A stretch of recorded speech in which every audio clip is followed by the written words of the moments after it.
we're going to talk about a general who, from a purely military perspective, was respected for his innovations in tank warfare and his contributions to German military doctrine.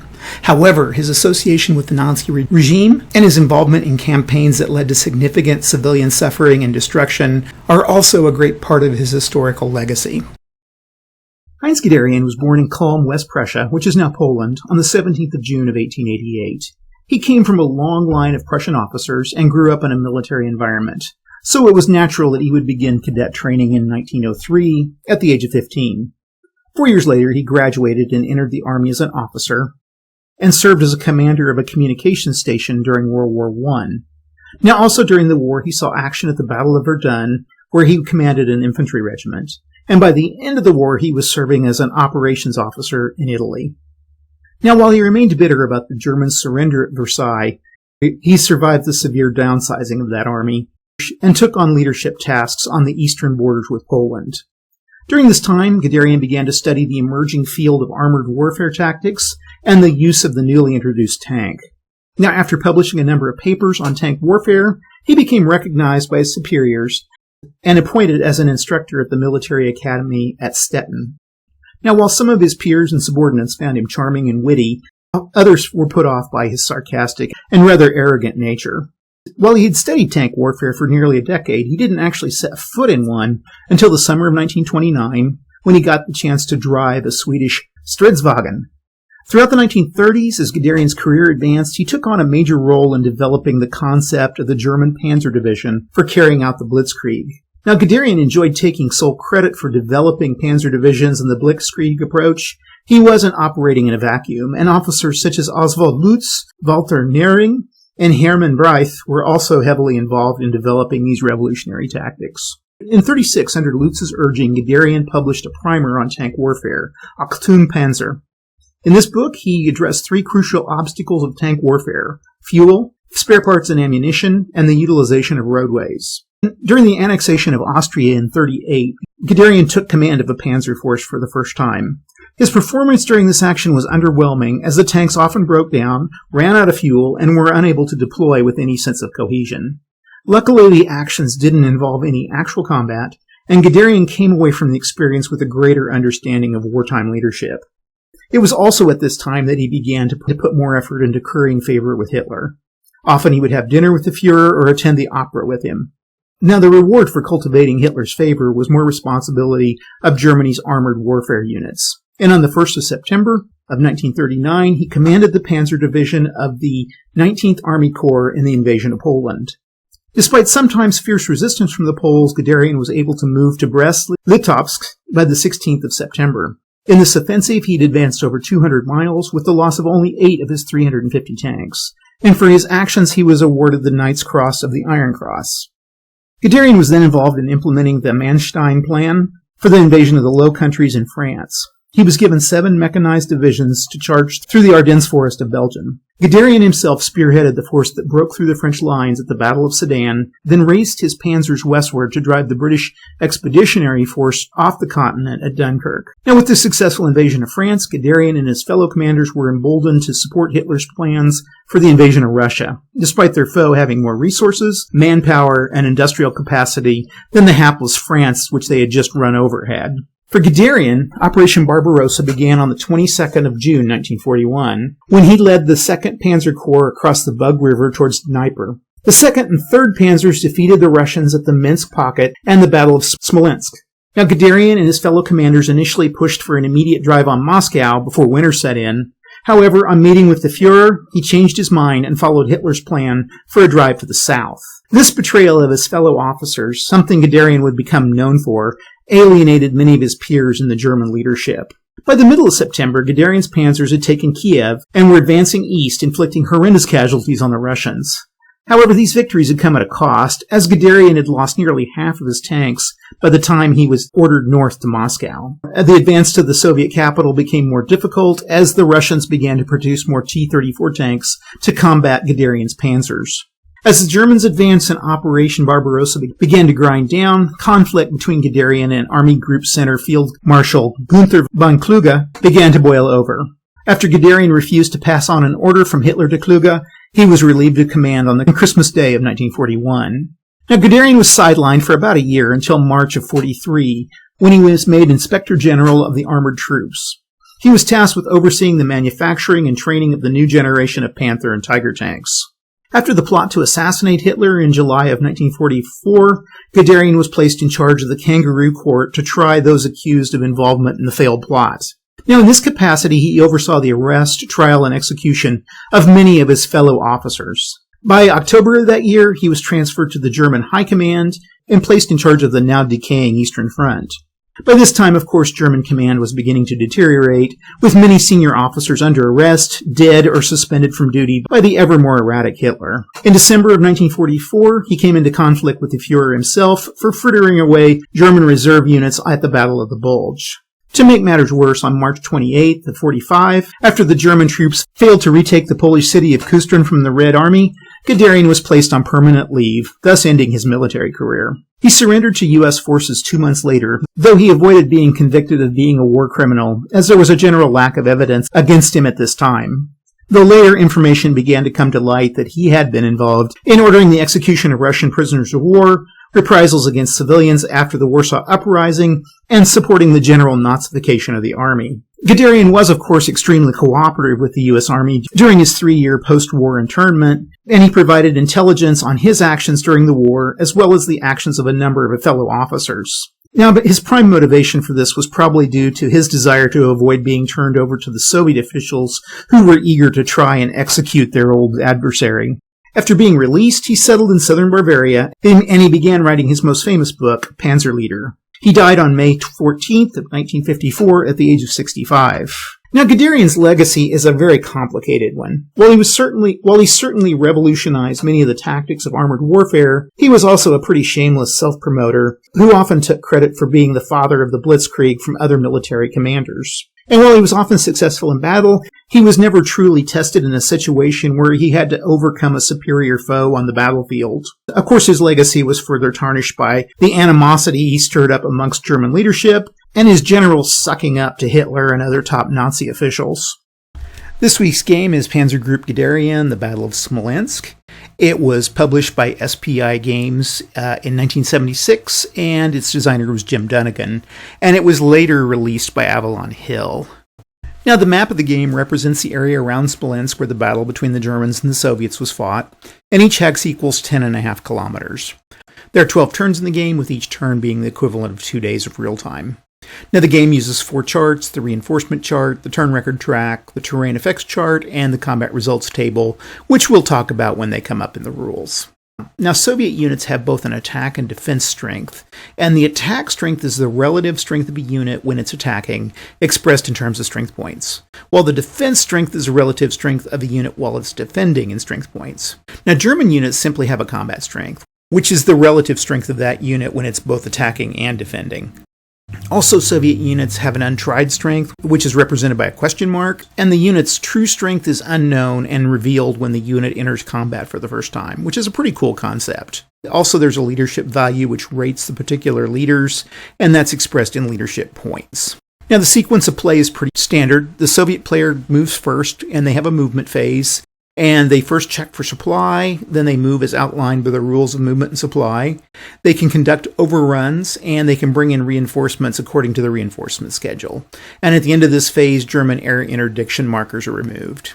This is followed by a Soviet combat phase, where Soviet units can attack German units according to the rules of combat, followed by a disruption removal phase, where the Soviet player can remove disruption markers from units that have suffered disruption as a result of overruns. And finally, a Soviet interdiction phase. In the game, the Soviet player can choose 3 turns in which they can use the interdiction. This is followed by a German player turn, and the German player turn begins with an initial movement phase, and the German player again checks for supply, moves, conducts overruns, and brings in reinforcements. This is followed by a combat phase, where the German units can attack the Soviet units. This is followed by a second movement phase, which is the mechanized movement phase. And German panzers, mechanized, motorized, and cavalry units can move and conduct overruns a second time. After this is a disruption removal phase, where the German player removes any disruption markers.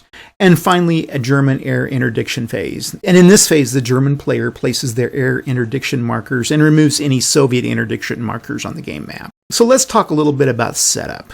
Now, the Soviet player places their initial units on the game map first, and they do this by placing them face down and randomly in the listed hexes. Now, after the Soviet player has placed all their initial units, the German player places their 3 air interdiction markers, and the game is ready to begin. Now, note that there's no German units on the game map during the first Soviet player turn. Now, there's a couple special rules for the Soviet first turn. And in this turn, the Soviet player is somewhat restricted as to what they can do. They roll a die once for each army to determine whether the 16th Army in Hex 2216 and the 19th Army in Hex 1414 can be moved. And if the Soviet player rolls a 1, 2, or 3, then the army in question can move. Otherwise, they're stuck during that turn. Now, if the 16th or the 19th Army are unable to move, then the Soviet player must still satisfy stacking restrictions at the end of the movement phase. And to do this, the player may, if necessary, move as many units as are needed, up to a 1-hex maximum. Now, all units of the 13th and 20th Armies have to expend their full movement allowance in the first game turn, and they may not end this movement phase in either of the 2 westernmost hex rows. That is, hex row 0100 and 0200. And during this movement, they can't move through a hex more than once, and they can never move in a westerly direction. They can only move north, south, or east. Now, neither the 13th or the 20th Army may use rail movement on the first game turn. Let's talk a little bit about the general movement in the game. During movement, a player can move as many units as they wish for as many hexes as desired, up to their movement allowance. And movement is calculated in terms of movement points. Each unit expends a movement point of its total movement allowance for each clear terrain hex it enters. Now, other terrain costs more than 1 movement point to enter across. And like most games, these effects are summarized on the terrain effects chart. Now, a friendly unit can never enter a hex containing an enemy unit, and they have to stop upon entering a hex adjacent to an enemy unit. Also, they can't leave the zone of control hexes voluntarily. In this game, units are sticky. Also, units that are out of supply have their movement allowance halved, which is rounded down. Now, the Soviets can move up to 8 combat units plus any number of leaders by rail each turn.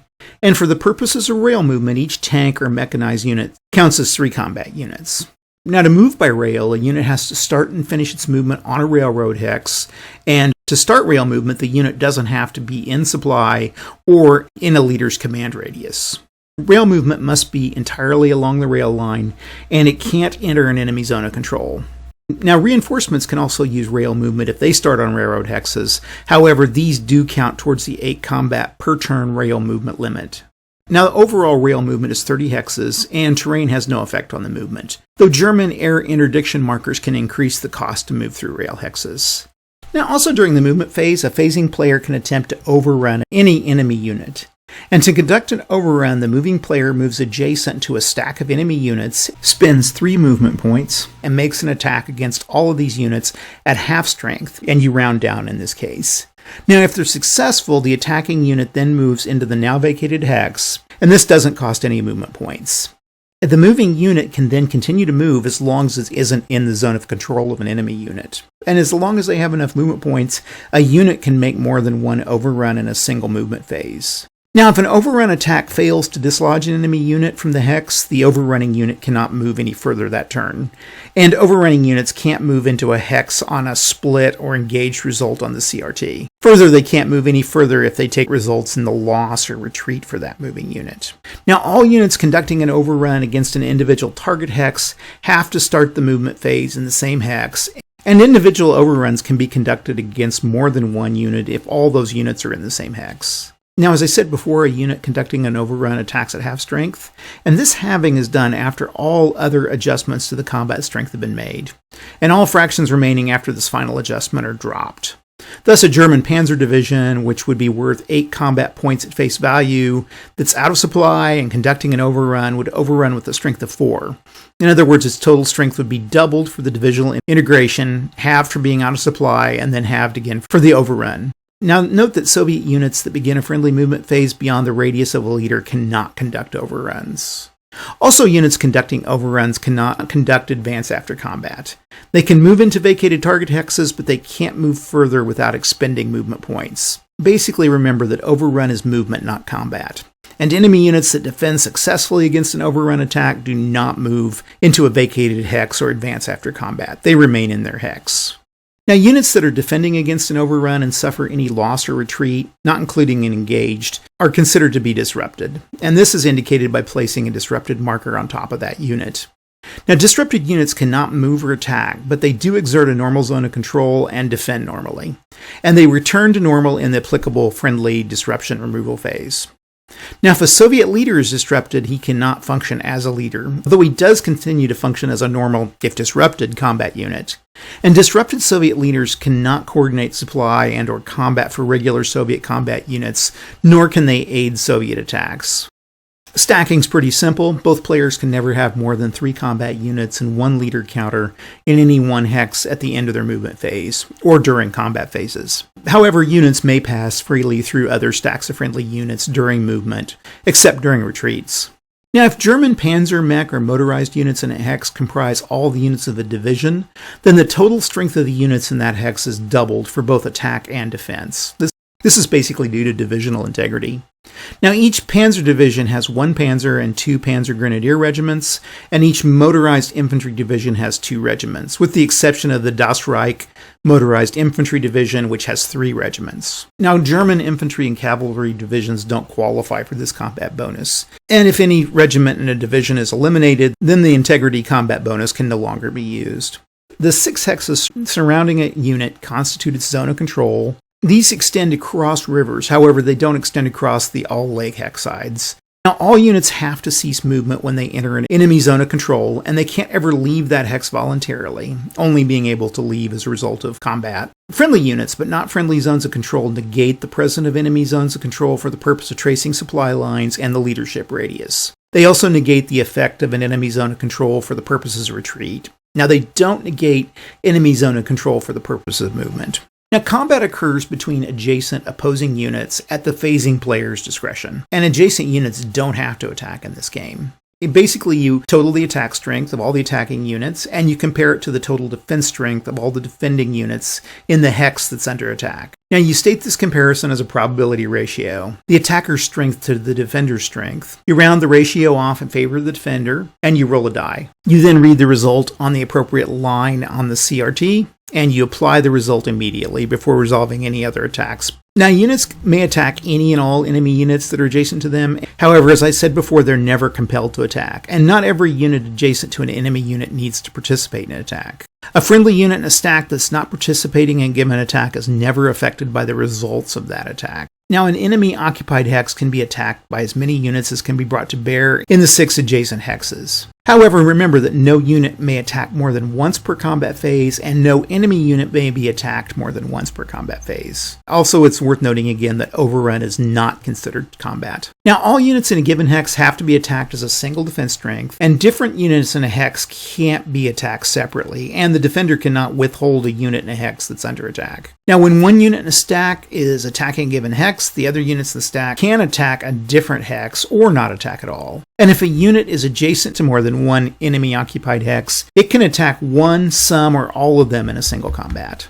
Terrain can modify the strength of the defender in attacks, and this is always expressed as a multiple of the defense strength. So a unit with a defense strength of 4 in a major city would defend with a strength of 8. Now, with rivers, the defending unit can only obtain the doubling effect if all of the attacking units are attacking across the river hex side. If one or more attacking units is not attacking across the river hex side, then the defender does not obtain the defensive advantage for the river. And effects of terrain are cumulative. When you do this, however, you add the multiples together and then subtract 1 to obtain your new multiple. That is, if a unit's in a forest terrain and is being attacked across a river, then the defense strength is tripled. So it's 2 plus 2 minus 1, or 3 times its normal defense strength. Now, German units have a number of strength levels, and they can be reduced in strength as a result of combat by 1 level at a time. That is, if a German unit takes a 1-step combat loss, the unit's marker is replaced by the next lowest strength level marker for that unit. And if there's no more strength left in the unit, of course the unit is eliminated. Now, all German panzer, motorized, mech, and cavalry unit have 2 steps, and the second step being on the reserve side of the marker with the original strength. All German infantry divisions have 4 steps, basically a 9-7, 4-7, 2-7, and 1-7, and they're reduced accordingly. Now, all Soviet units consist of only 1 step. Therefore, if a Soviet unit receives a 1-step loss, it's eliminated. On the combat results table, all combat results are expressed in terms of step losses or hexes retreated. and the letters A and D stand for attacker and defender, respectively. A result of an AE or DE would mean that all steps for that unit are lost and no retreat option is possible. A result of A or 0 plus a number, for instance A1, 0, 2, means that the affected units must either lose the given number of steps or retreat all units, not both, in that combat. Also, some results on the CRT are split results. Now, in a split result, the defender always takes their result first, whether it's a step loss or a hex retreat, then the attacker takes their result. And if any attacking units remain in the original hex, then they can advance after combat, provided that the defending hex has been vacated. Now, the defender can never advance in a split result. Also, as I mentioned before, split results halt overruns. Now, if a result says engaged, that means that both sides must lose one step each, no retreat option is available, and in addition, neither side can advance after combat. If this result occurs during an overrun, the overrunning unit remains in the hex from which the overrun originated, and the engaged result is applied, and neither unit can move any further. Now, units can never retreat into or through an enemy unit or an enemy zone of control, unless that hex is occupied by a friendly unit. And retreats of friendly units are conducted by the enemy player, even in the case of split results. Now, so units have to be retreated into an empty hex if it's available, and if no empty hex is available, they must retreat into a hex occupied by a friendly unit. If such a retreat would cause the stack of units to exceed the stacking limit, the retreating unit's eliminated. Units can retreat through friendly units without disturbing the non-retreating units, again as long as the stacking limits are not exceeded.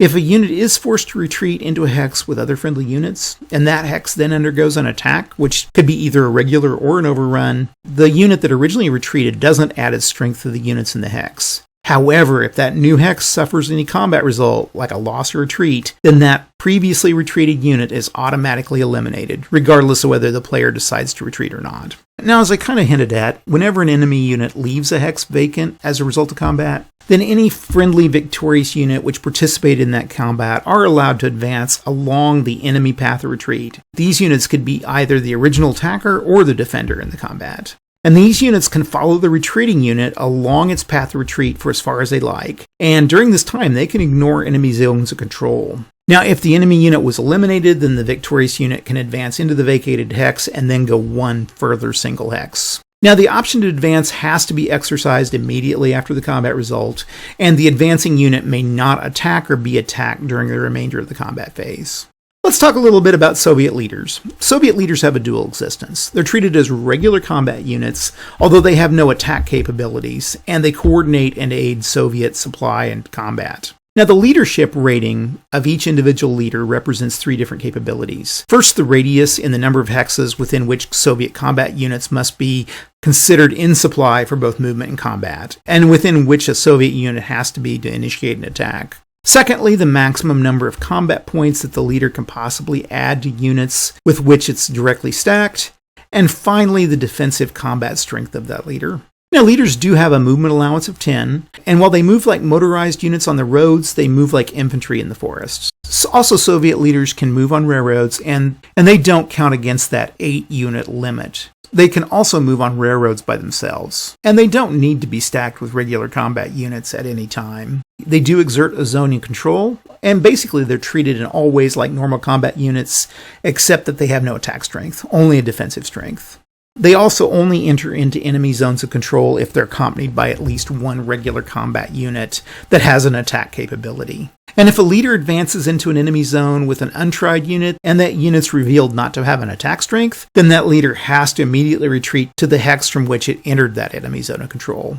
Now, the enemy unit cannot move after this retreat, and if the leader cannot for any reason retreat, then they're eliminated. Also, each Soviet leader is considered to be one full step for purposes of combat loss. Now, if a leader's in a stack of units that suffers a combat result, then that leader undergoes all retreats, or they can be used to absorb step losses if desired. Soviet leaders coordinate supply for all Soviet combat units, and combat units must be able to trace a line of communications in hexes equal to the radius rating of a leader, who in turn must be able to trace a line of supply to the eastern edge of the game map in order for those units to be in supply. And Soviet combat units are not in supply unless they can first trace a line of communications to a leader, even if they're adjacent to the eastern edge of the game map. Now, there's no limit to the number of units that can be supplied through any single leader. Now, as I said before, combat units can use the railroad movement bonus without the presence of leaders to coordinate supply, and again, these units can move up to 30 hexes on a railroad without a leader or supply. Also, Soviet combat units cannot attack unless they're within the leadership radius of a Soviet leader. However, a unit could be out of supply because the leader was unable to trace a supply line to the eastern edge, yet still be able to attack, albeit at half strength, if they could trace a line of communications to the leader. Also remember that combat strengths can defend at half strength without the presence of the leader. They don't need a leader to defend. Soviet combat units stacked directly with the leader can add the leadership value of the leader to an attack, not a defense, but the value added to the combat unit's total strength can never be more than equal to its given strength after any deductions for supply, etc. Also, Soviet leader points cannot be split. For example, a 686 unit stacked with a leader with a value of 4 and in supply. If it attacks with a total strength of 10, 6 plus 4 for the leader. If it was out of supply, it would attack with a strength of 6, or 3 plus 3. If a 126 unit is stacked in supply with a 4 leader, its total attack strength is 2, as it can never add more than its own total value of 1 plus 1, or 2. Now, supply determination for movement purposes is made at the beginning of each movement phase, and remember the Germans have 2 movement phases. Thus, a unit in supply at the beginning of its movement phase can use its full movement allowance. Now, if a unit starts a movement phase unsupplied and then moves into supply during the phase, it's still out of supply for that phase. Now, units are determined to be in supply for combat purposes at the instant of combat. That is, if an attacking unit has been in supply at the beginning of a combat phase, but another preceding combat's resulted in the supply being cut off, then the attacking unit would not be in supply for its own combat. And obviously, to be in supply, a unit has to be able to trace a supply line to a supply source. For the German player to be in supply, the German unit must be within 20 hexes of a road that eventually leads to the road hex 0120 on the western edge of the map. Now, the path to the road near the road itself can be interrupted by enemy units, enemy-controlled hexes, or unpassable terrain. And for the purposes of tracing supply, friendly units do negate enemy zones of control. Now, German units are also considered to be in supply if they can trace a supply line that is 20 movement points, not hexes, in length directly to any hex on the western edge of the map. And these movement points are counted as per the type of unit. So infantry, armor, and terrain are different. Now, although roads do not cross rivers for movement purposes, only railroads do, they're considered to cross the river for purposes of tracing supply lines. Soviet supply is a little more complicated. To be in supply, a Soviet combat unit has to first trace a line of communication to any leader, and this leader must then be able to trace a line of supply of any length to the eastern edge of the game map. So basically, leader units coordinate supply. Now, neither the line of communication nor the line of supply can be interrupted by hexes containing enemy units, enemy zones of control, or unpassable terrain. And again, for the purpose of tracing supply, friendly units negate enemy zones of control. Now, the length of the line of communications traced from a combat unit to the leader can be no more hexes than the rating of that leader. Now, all units are considered to be in supply during the first player turn, not game turn, of their entrance into the game. And after that, they have to establish a supply line. Now, if a unit's not in supply, again, they have their movement allowance and combat strength halved, and all fractions are rounded down, though a unit's strength or movement allowance could never be reduced below 1.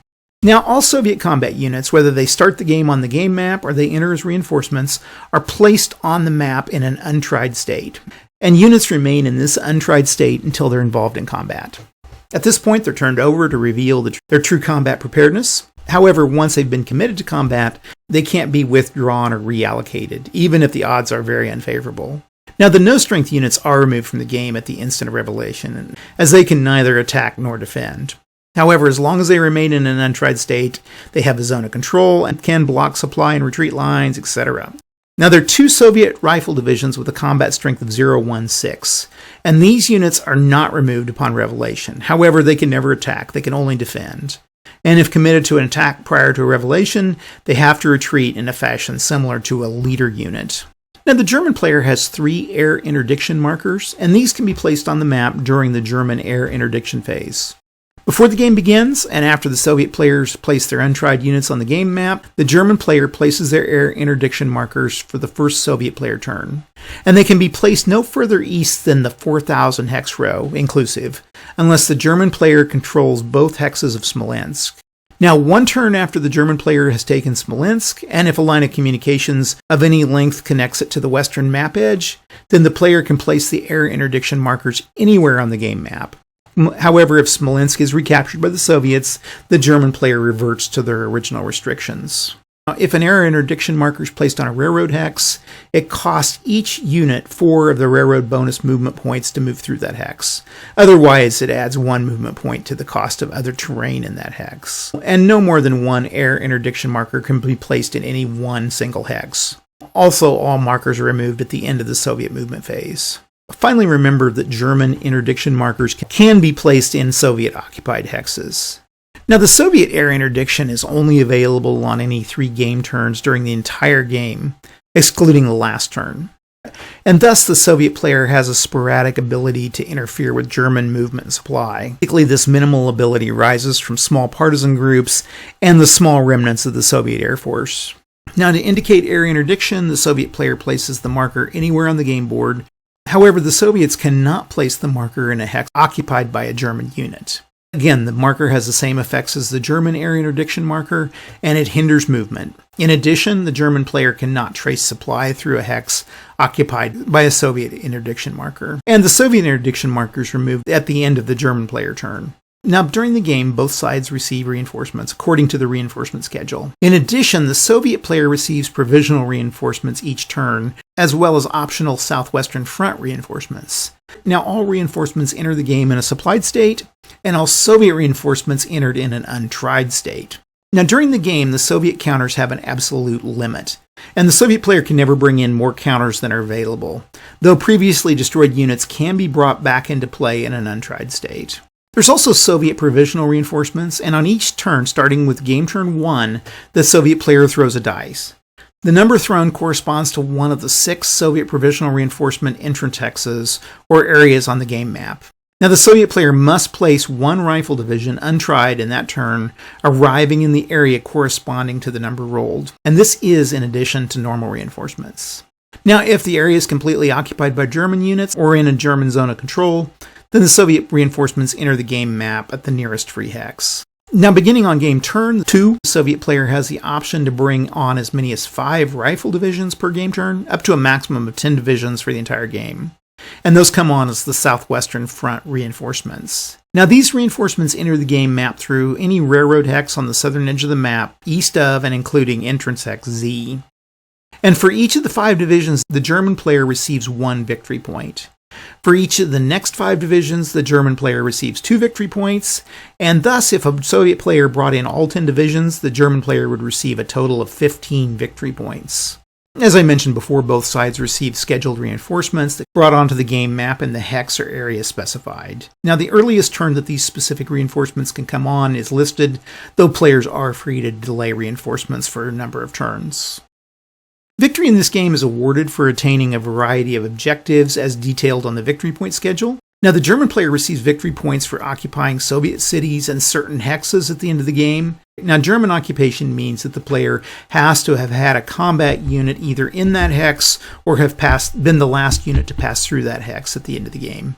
And the German player must be able to trace a line of hexes that's free of enemy units or enemy zones of control from that city to the western edge of the game map. Now, as I mentioned many times before, friendly units negate enemy zones control for this purpose. And the victory points awarded for specific cities are printed on the map next to that city. Also, the German player receives victory points if the Soviet player uses their Southwestern Front reinforcements, like I just mentioned. Now, the Soviet player receives 5 victory points for each German division eliminated, with the exception of the German Cavalry Division, for which the Soviets don't receive any victory points. They also receive no victory points for eliminating any individual German regiments. Now, if a German player captures a city and the Soviet player recaptures it, the Soviet player instantly earns 2 victory points, and these can be awarded for the same city more than one time in a game. After the victory points are counted up, the Soviet player subtracts their victory point total from the point total of the German player. You can then look at the compared victory points and consult this table, and that will determine the level of victory of the game. A lot of rules, I'm but here with let's get Panzergruppe started. Guderian today, and I've played this through 5 times, but it's still got quite a few small rules, so I may miss something. So if you see something I'm really missing, let me know down below. But kind of a fun game. I kind of like it. I can see why it's really enjoyable. I've set everything up according to the rules. I've got the Russians over here. Let me switch out just a little bit. They're on the western edge of the map. Area interdiction markers. There's 3 of them here for the Germans. Here's the reinforcement schedule. I set up these 2 at X and V. I've got those guys set up. And they are here. X is over here. Way over here, right there. And then V is up here. And then finally there's a provisional one that you roll. I rolled a 6. And so he goes down in over here, this single unit. And so that's everybody. Let's see our sequence of play. I always set sequence of plays up for these games. If I can put it in on the Vassal, it helps a lot. And I'm going to refer to this quite a bit. So if it feels kind of slow to you, that's because I'm trying to go through and get it right. So I brought in my reinforcements. I've checked for supply. Everybody's in supply the first turn. And so it's open to move. Now, I think I can use railroad the first turn, so I'm going to do that. And I'm going to use this guy. 1, 2, 3, 4, 5, 6, 7, 8, 9, 10, 11, 12, 13, 14, 15, 16, 17.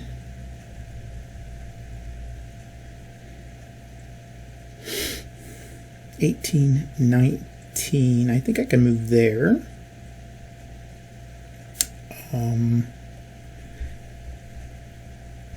And then these guys, I can move 30. So they're going to stay on the rail and go 1, 2, 3, 4, 6, 7, 8, 9, 10, 11, 12, 13, 14, 15, 16, 17, 18, 19, 20, 21, 22, 23, 24, 25, 26, 27, 28, 29, and 30. 35, 15. And let's just split these guys out for the stacking. Okay, those guys have all been moved, and then we'll move these guys. 1, 2, 3, 4, 5, 6. So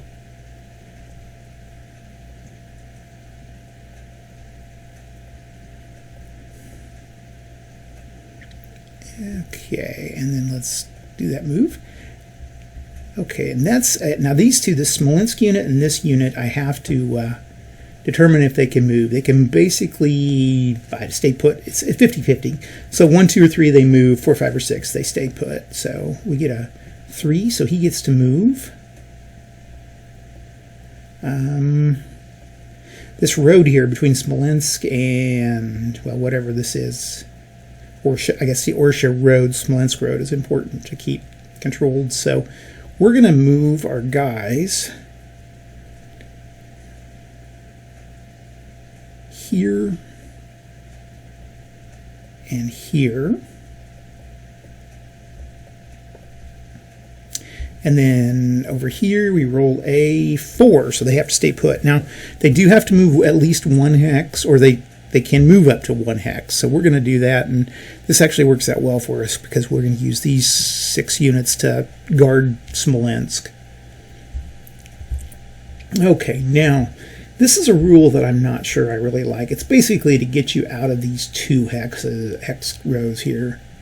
But it requires a little bit of just kind of wiggling around, which always feels like kind of a waste of time to me. So I'm basically going to let these guys, because they're going to find a way to end up here by doing the math.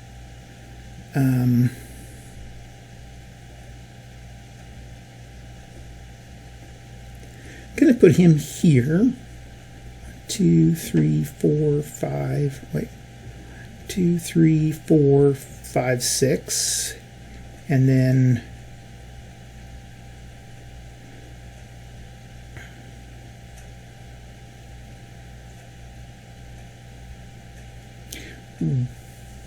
one, 2, 3, 4, 5, 6. I guess he can go there. And that's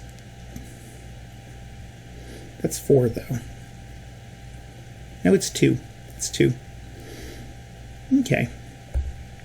because of the air interdiction marker.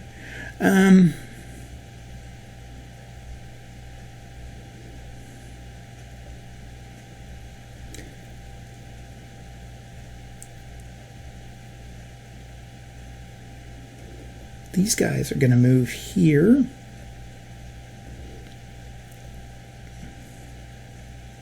And like I said, you can figure a way to twist those pals around, but I'm not going to waste my turn doing that. And then, where's our leader here?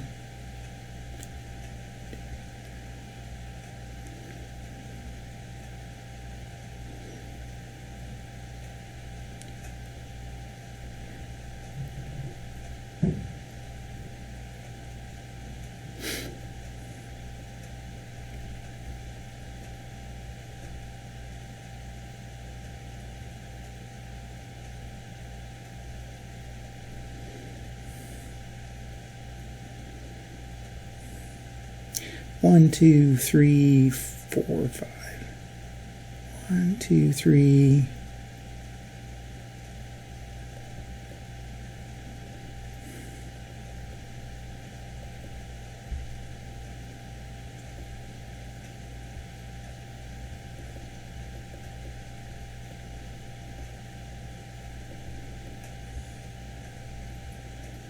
Okay, there we go. That makes a little more sense. So basically what the rules are is you can snake your way around to get to these places, but like I say, I think it's kind of a waste of time for getting... I'm just going to let them move back into some defensive positions here. If you have a reason why you need to do this in great detail, let me know down below, but I think I've got at least the intent of the rule down. Okay, that's it. Now, let's check what's next. Is at the end of this phase, remove German air interdiction markers. So he can come off, and he can come off, and he can come off.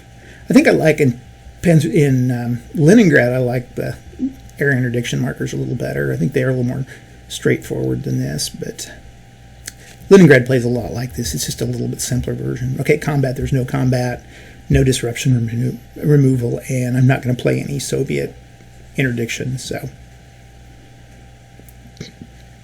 now, German player, initial movement phase. Let's see, German. So bring in the reinforcements, and they're going to come in on C.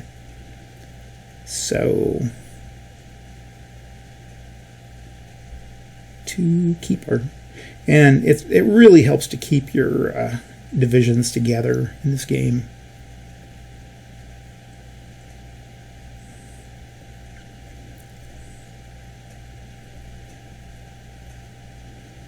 And I'm just going to keep them right off map here so I can bring them in. They have to come in on C. And I have to figure out how I want to do this. This is always tricky, and whether I want to use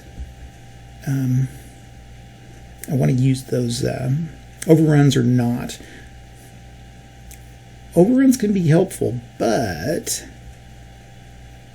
they do have disadvantages. Oh, this guy. 12 goes with 12. 7, 7. 20, 20. Come on.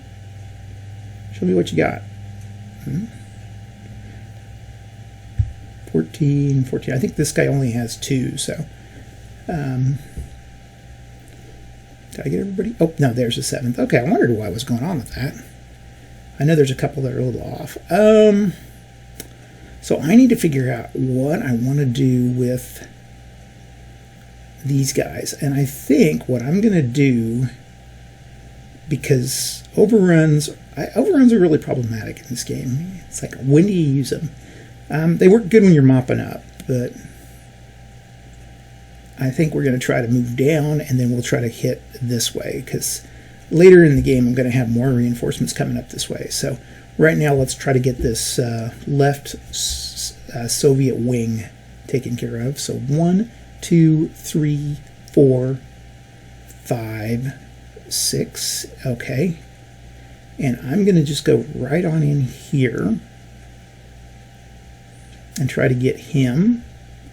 And the same here. 1, 2, 3, 4, 5, 6, 7, 8, 9, 10. Now he's going to be out of supply, so I'm going to have to bring him in. And he can come in supply here. It's going to get a little touchy. I'm going to hit here and here, and that'll keep him in supply, I think.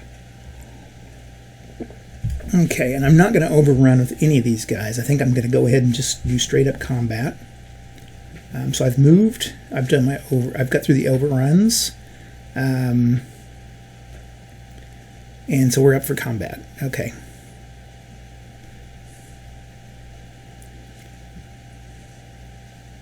So these have divisional integrity. All of them have divisional integrity, so they're doubled. So first of all, let's figure out this combat here. And they defend at... Oh, they've got a...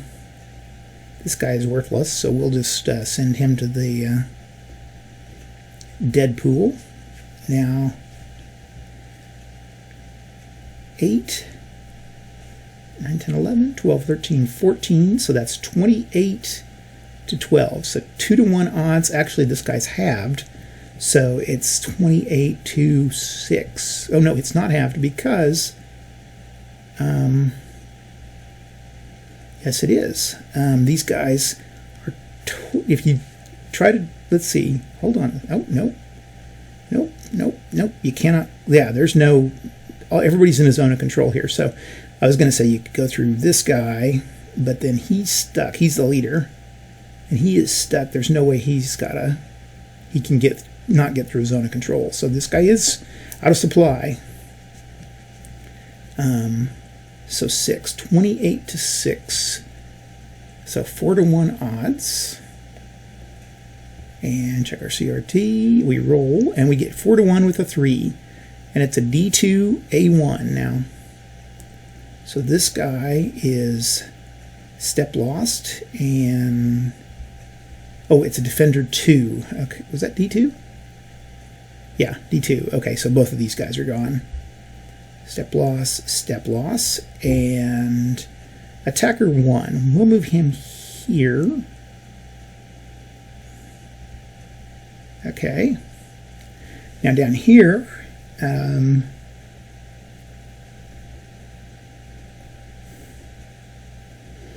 they did have one useless unit, so we'll step loss him out. And we have 5 and 6 is 11. Now he's defending in the woods, but he's out of supply, so it stays 11. And then here we have 4, 5, 6. We have 8, 16.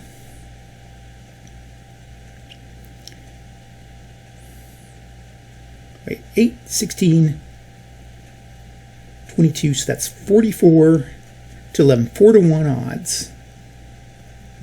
And we roll F1. And Defender loses 2. Now he can't go anywhere, so he has to take these 2 units. So we can go step loss, and there we go. We can move in here if we want. I think I will do just that. And that's it for movement. Okay.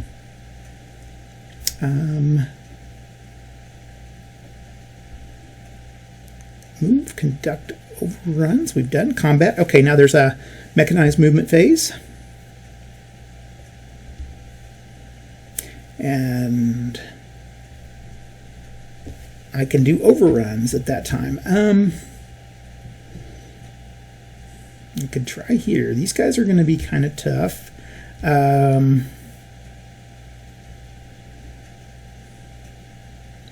First thing I think I'll do is I'll do a mechanized movement against these guys, and just to see, well, I like staying right where I'm at because he's out of supply. Actually, he's not.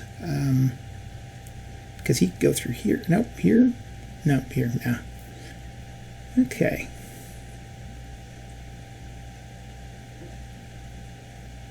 Let's try a mech. Okay, we're going to do this, and we are going to do a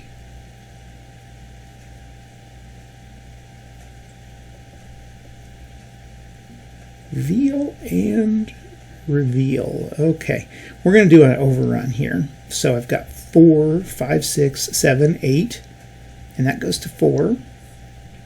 Now this guy is in a city, so he's doubled, and he has 3 and 4. He has 7, and then he stays that because he's doubled and he's out of supply. So 7. 4 to set 1 to 2 odds, but at least we just find out what he's at. And let's get CRT 1 to 2 with A5, A2. Okay, we move right back here. So we kind of found out what's going in here. I'm going to move here, but not overrun, and I'm going to move here. And I think that's it. I don't think we'll try to overrun. I'm just going to keep these guys bottled up. Okay, I'm done with that. And let's check, see what we got left to do. Combat done, mechanized movement done, disruption removal done, interdiction. Okay, air unit interdiction. What I'm going to do, I've got these guys. I'm going to try to slow down anybody that's taken the train in. So we're going to move these guys here, and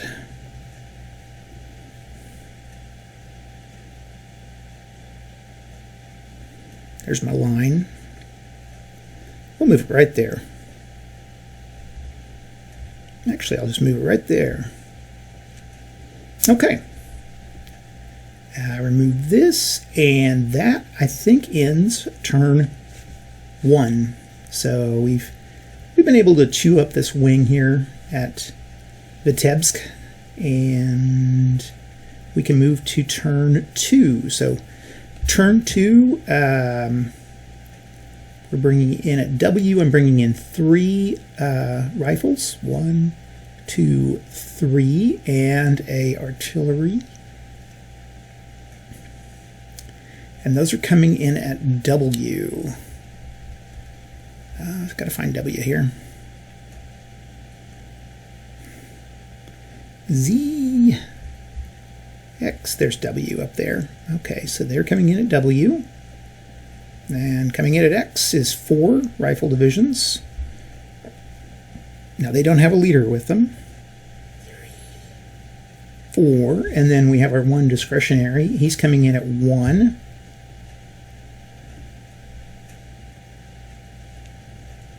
And we'll put him up here while it's close by. Okay, and I'll just put my Germans coming in, get them just going in here. In A, A's up north, okay.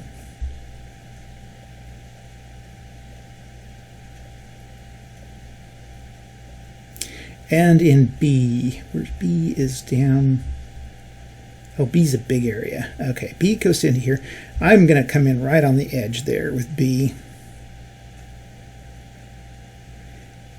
Okay, those 2 big infantry divisions are coming in. Okay, there's that, and we are going to check our SOP, bringing in reinforcements, done. Check for supply. Okay, who is out of supply?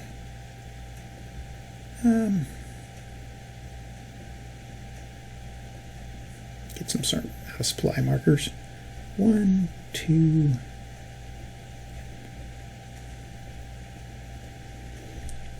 It kind of helps to just pull your markers out right now, so we'll do that. So this is an interesting series. This is an interesting series of games. There's about, I think I counted about 13 of them that came out during the general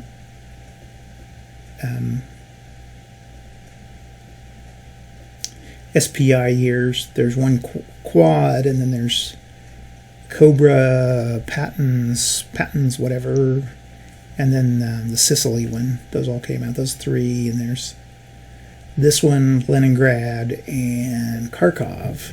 A couple years ago, there came out 2 Ukrainian games, and then Operation Typhoon has some basis on it. But anyway, a lot of variations in this, but fairly interesting system. Okay, there we go. Out of supply. Get back to that. This guy's out of supply. This guy's out of supply. Germans, he can go jerk, jerk. He's in, he's in, he's in. Those guys are all in supply. Okay. Moving. Let's start with moving our rail units. These guys I need to get to the front. So we're going to move these guys. Let's see, that's 1, 2, 3, 6. So there's 4, 5, 6, 7, 8, 9, 10, 11, 12, 13, 14, 15, 16, 17, 18, 19, 20, 21, 22, 23, 24, 25, 26, 27, 28, 29, 30. And then this guy will move. That's 6. And I have 4 more of those units that can move by rail.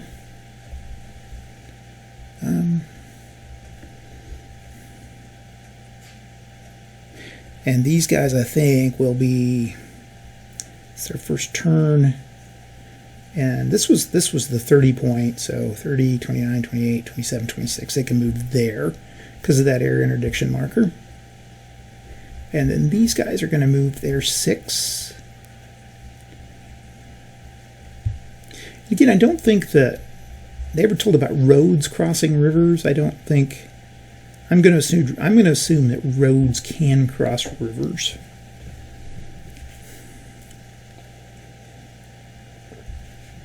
I guess they can't cross there. It would make sense, though. I mean, at cities, it would definitely make sense. But okay, I've moved all my rail guys. These guys have moved, and these guys have moved. Now I need to.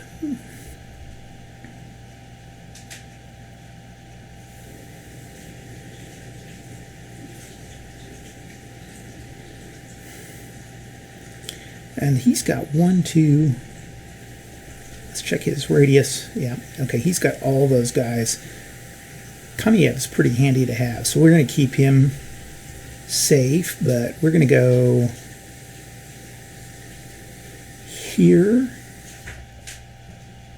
Let's see, 1, 2, 3, 4. Let's go here and here.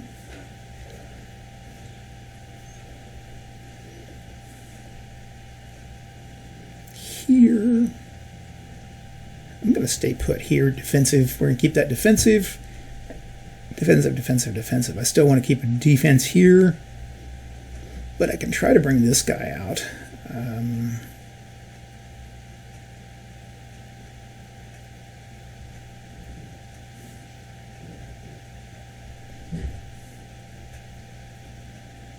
He's in radius. Okay. Turn the radiuses off for these guys. Okay, and so that's our moves. No overruns. I'm not going to worry about overruns right now. So we're going into combat. Now this guy can fight at half, and since as can he, we're just going to try to get these guys broken out here.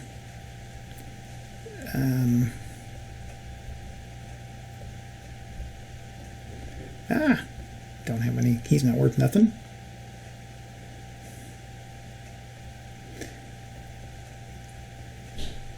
So we're going to have this units, this stack, and this.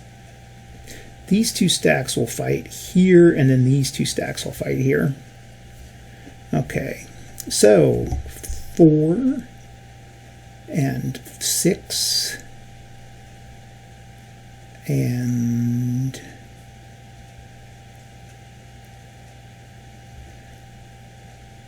Actually, this would be almost mini kill. I'm going to have to attack with these guys.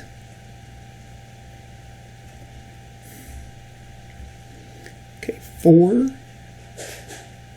and 6, 7, 8, 9, 10, 11, 12, 13. So that's going to be 6 and 5.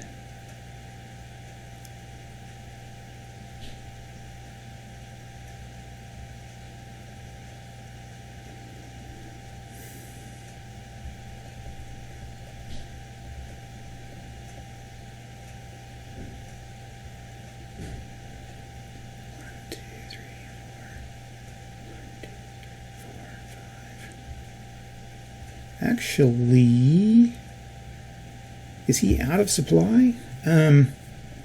He is, so he's going to have to go here. 1. Yeah, there he can now, because he has to be it's movement points, so he's going to have to be here just to keep everybody in supply. So I always do this. I end up double checking myself and then getting in trouble. So this was 6, and then here we've got 10, 12, 14, 2, 4, 6, 8. So 1-to-1 odds. All that for 1-to-1 odds. And we roll a 4. 1-to-1 with 4. Engaged. Okay, so both sides lose 1 unit. And step loss, and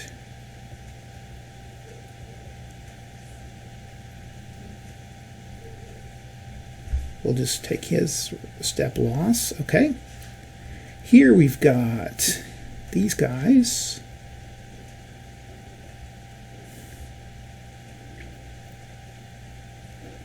Okay, 7 to 8, 1 to 2, or yeah.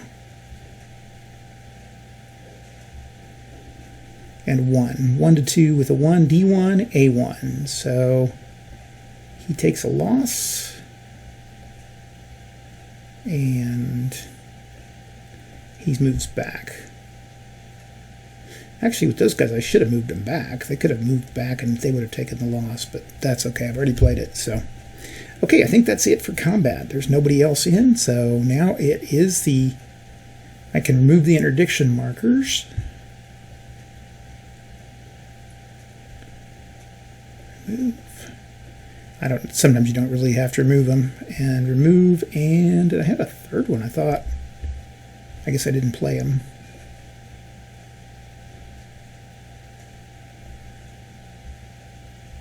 I had 3. Where's my other one? 1, 2, 3. There's my third one. Okay. Guess I didn't play him. That's fine. Okay. German moves. Oh, these guys. I forgot to move them. I'll go ahead and move them. 2, 3, 4, 5, 6, and 6, and 1, 2, 3. 2, 3, 4, 5, 6. Okay, those guys, I gave them a chance to move. And that's it. Okay, now everybody's been moved and combated. So a little bit out of phase there, but that's okay. And now the Germans are going to move down. I think I'll come 1, 2, 3, 4, 5. Okay, roads are terrain effects. Roads are 1/2. Now, they're motorized, so they get to go double. 1, 2, 3, 4, 5, 6, 7.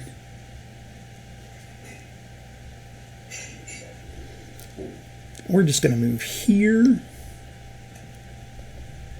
here, and here. Wait. 2, 4, wait, 1, 2, 3, 4, 5, 6, 7, 8, 9.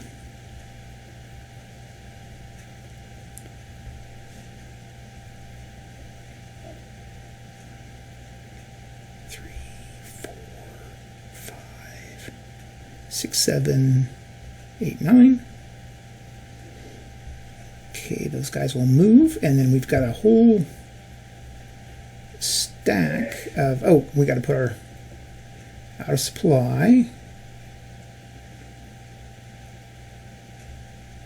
He's in supply. Okay. And then now my other German guys can come in. And they're all coming in from right here.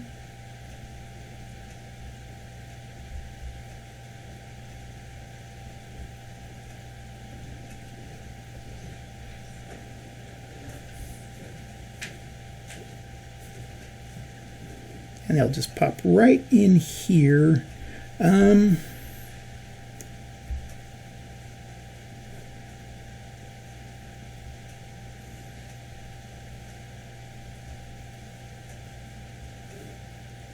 It's 2-to-1 odds. I think I'm going to go ahead and do an overrun. So 1, 2, 3, 4, 5, 6, 7. So they're going to try to overrun first of all. And to do that,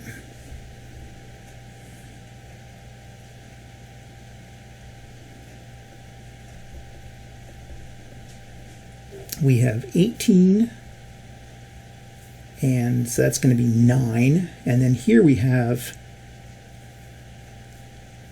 3. That 4 doesn't count as a defense for the leaders, so 3. They're doubled and halved, so they stay 3. So it's going to come out to be 9-3, 3-to-1 odds. We roll a 6 at 3-to-1 is an engaged. Okay, so that leaves them here. I think I will step loss him. Okay, that's an overrun. And at this point, I think I can go ahead and overrun with these guys. So they're going to come out as 4, 6, 8. They stay the same because they're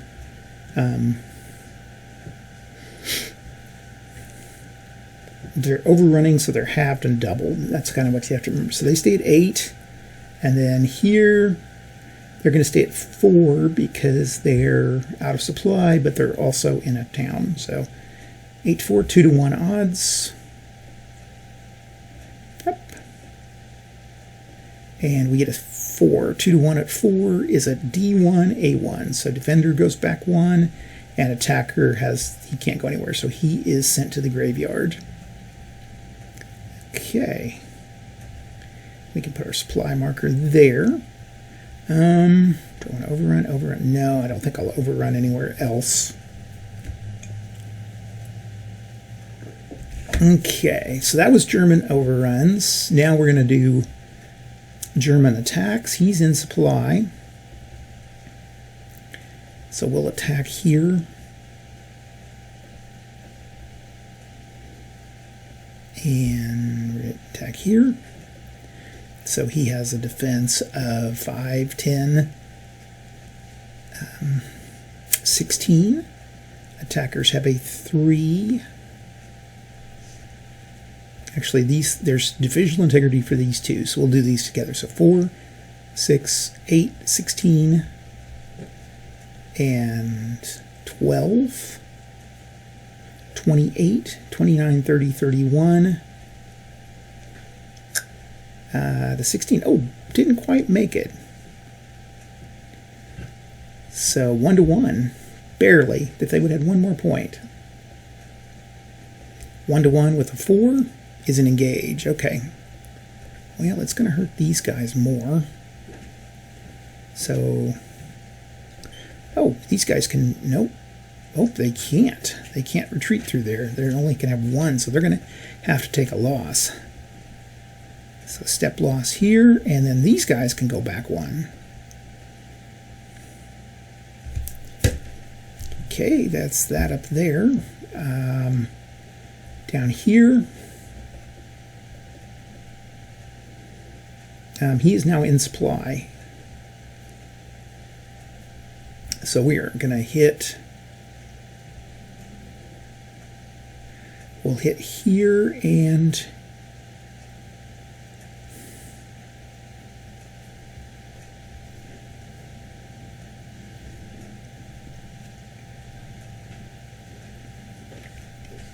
let's hit Vitebsk with everything we got. Okay, so we've got 2, 3, 7. That's 14.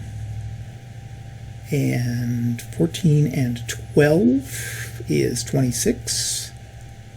And 12, 38 to 7. And then they're going to be doubled and halved. So they stay the same. So 38 to 7, that's 5. 5 to 1. And we roll and get a 6. 5 to 1 with a 6 is a D1A1. So these guys can't go anywhere. They'll take a step loss, and then these guys will move here. That actually puts them in a... Oh, they can still get supply. Okay. And then down here, I've got a 2, 6, 7. That's a 14 to 6. So 2 to 1 with a 1. 2 to 1 with 1 is a D2. Okay. I will move into that. I'm going to... No, I won't, because this keeps everybody in supply nicely. So...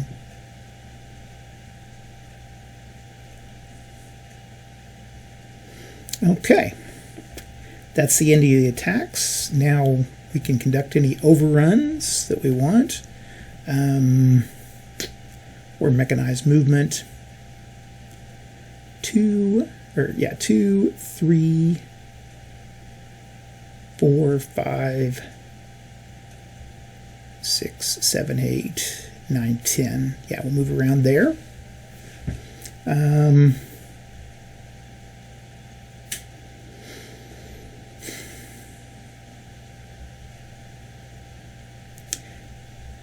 Here, I think I'll conduct it.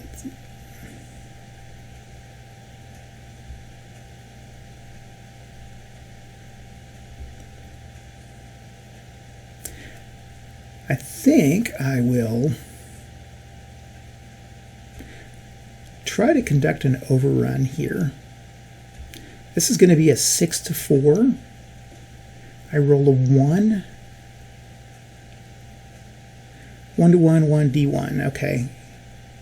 And he can't go anywhere, so he is eliminated. Then we're going to do an overrun here, and I get a 7. And that's a 3 to 2. Actually, he's tripled. He's tripled. He's at 2. So that's 6.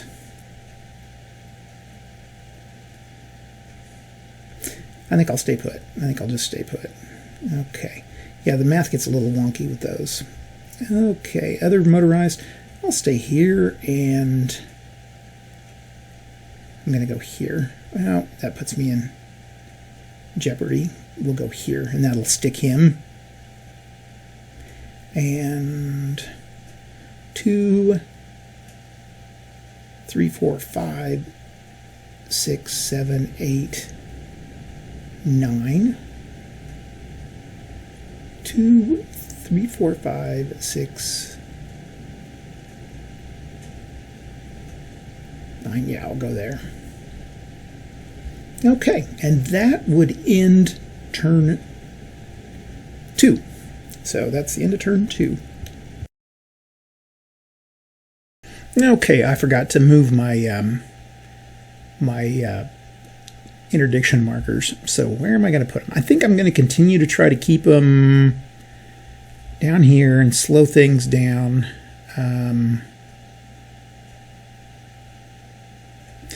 We're going to let's go out a little bit here.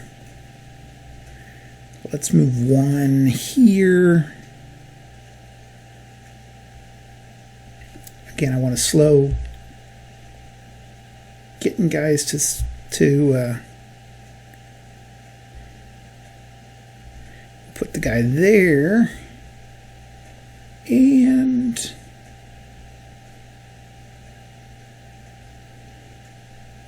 I'll put one here. I think that's going to slow down if Lucan decides to come in. So that's what we'll do. Okay, now that's the end of turn. We go to turn 3. I'm going to get a little turn marker here. We'll just use, let's see, not that. We'll just use that little German thing there for the turn. So puts us in turn 3, and Gerashmenko is coming in at Z. Let's find Z. There's Z. So he's coming in down here with 5 rifles. 2, 3, 4, 5, and 2 armors. Okay, and he comes in at Z. Coming at X is 4 more rifles.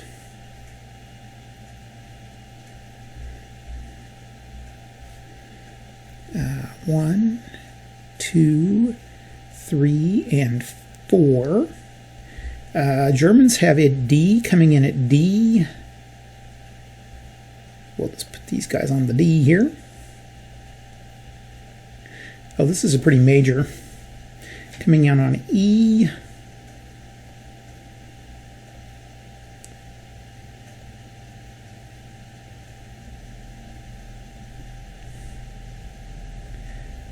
Okay, the Germans are ready to start pounding the Soviets. And then coming in on H.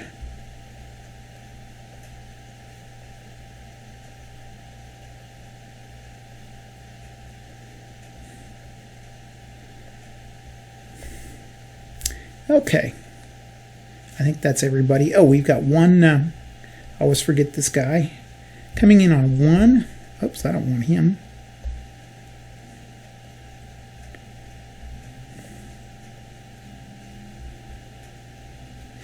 One's up here. V1. There we go. Okay. Everybody is in. Let's close that out. So now we can do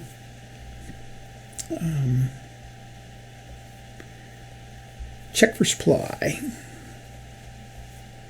We'll put these down here in the corner. Let's see, is he in supply? He is. He's in pretty nice shape here. He's in supply. And these guys are in supply. 1, 2, 3, 4. Those guys are in supply.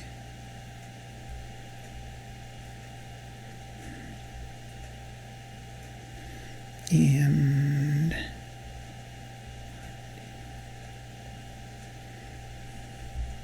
anybody down on the bottom? They're in supply. They're in supply. First round guys are in supply. These guys are out of supply.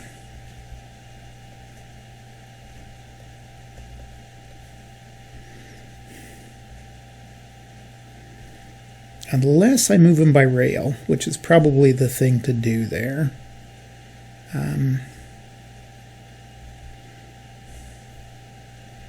And then these guys are out of supply. Okay, everybody's in supply. This guy's out of supply. We knew that.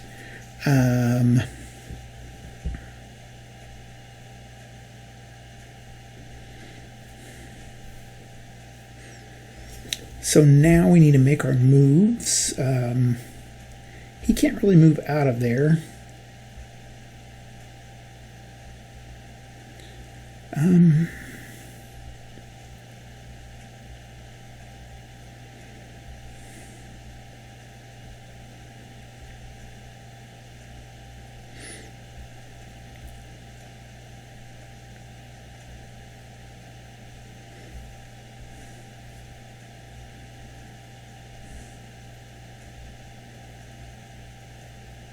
We will come here and here and here.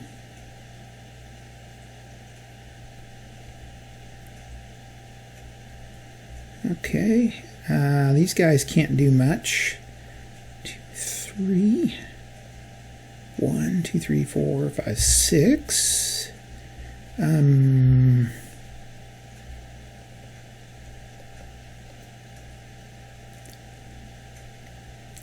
2, 3, 4, 5, 6. We're going to move here and here, and that's going to be rail 1, 2, 3, 6. I can move 2 more by rail. So we'll move him and him, and then these guys can only move 3. 1, 2, 3. Okay, these guys can move 6. 1, 2, 3, 4, 5, 6. These guys can move 6. And these guys can move 6. 1, 2, 3, 6.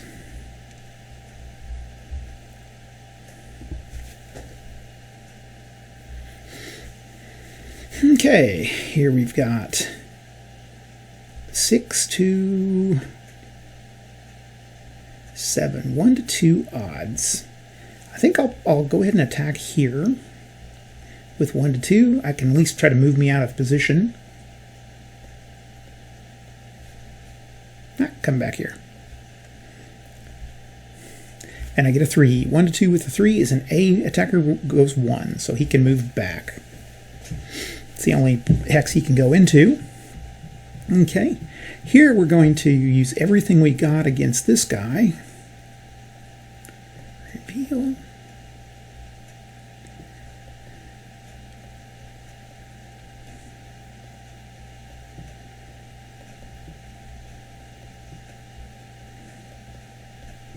Okay. Oh, he can't do anything there. I might be able to get him out of position. I should have moved a guy in here, and then I could have moved him here. That's okay. Okay, so we've got 9, 11, 23, 25, 30, 33, to 3. That'd be... Oh, he's got divisional integrity, but he's also out of supply. So 33 to 6. So 5 to 1 odds with a 4. 5 to 1 with a 4. D2, A1. So it destroys these guys. Whoops, no, step loss. Oh, they took a step loss. And attacker moves back 1. So attacker moves here. Okay. And that's the only place. Oh, here.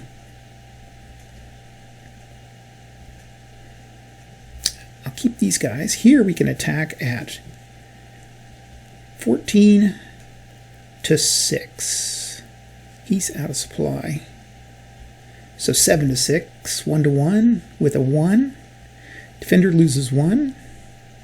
So that'll move him out of place, and we will move here. That gets these guys in supply now. And I think that's it now.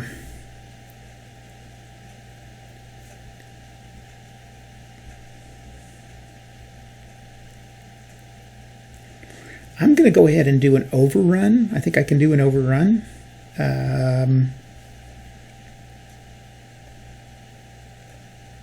And we're going to overrun here. Give me that second attack. So, no, wait, yeah. I can't make an overrun. I can't. This is already the combat phase. So, no, I can't. I keep thinking the Germans, but they don't have that. So, okay, that's it for the Soviets, I think. That's all they've got. Combat disruption, removal, interdictions we can remove.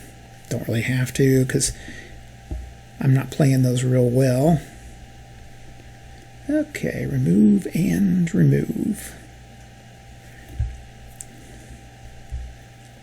Go back, disruptions, and okay, German player turn. Initial movement. Bring in reinforcements. Now, this is where the Germans are going to make things pretty rough for the Soviets. So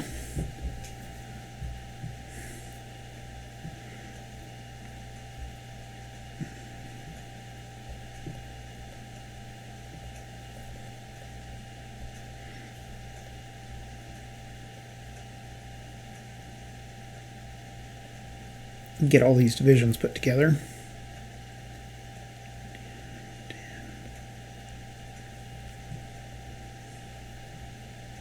I guess 43 is by himself down here. I don't think he's with anybody else. Okay.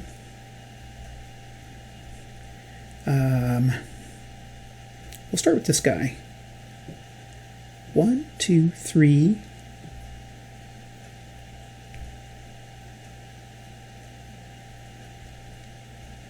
One, 2,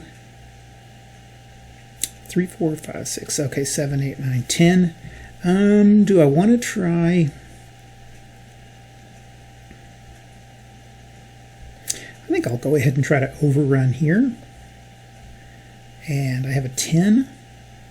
So I have 4, 5, 6, 7, 8 to 20. 1 to 3, 4.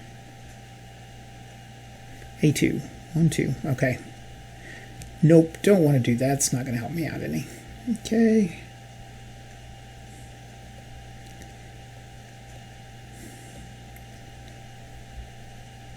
One, 2, 3, 4, 5, 6, 7. Okay, and then 3, 4, 5.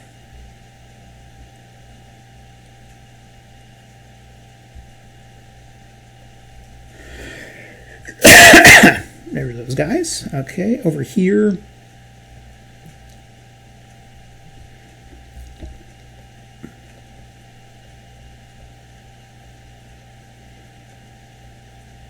We'll come in on this side. And then these guys will come here. And this guard unit will come here.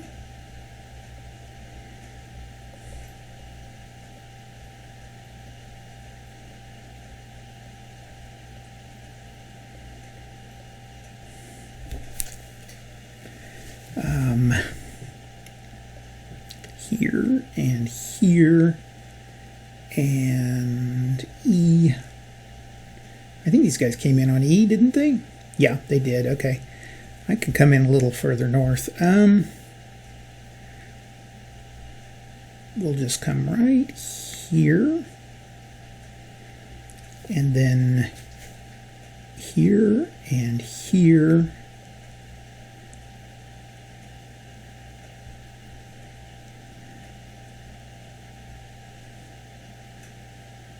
There. Okay, this guy's out of supply right now. And this guy is going to make an overrun here.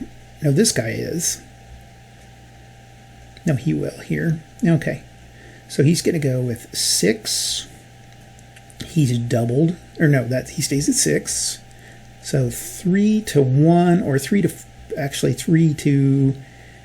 Yeah, he's in supply, so, or out of supply, but he's also in the town. So 6 to 2, 3 to 1 with a 2, D2, and that's going to eliminate that leader. Send him to the graveyard and move him here. That was an overrun. So that's 1, 2, 3, 4, 5, 6, 7, 8. And then 1, 2, 3, 4. And here we'll move across the river here. Here we'll go to there. And I think that's everybody. So hopefully we can push through here. That's my big goal, is to push through so I can surround these guys.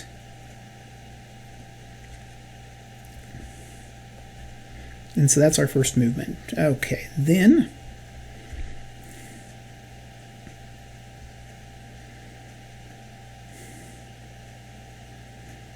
think we want to try to eliminate this guy here. So we're going to hit him with all we've got. So we've got 2, 4,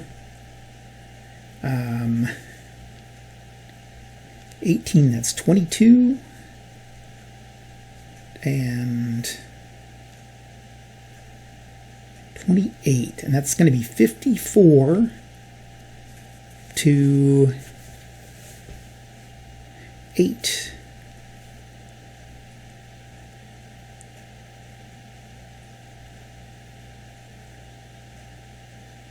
So 6 to 1 odds. 6 to 1 with a 4 is a D2. So that's going to eliminate him and him. And we will put those step loss. Okay, those 3 have gone.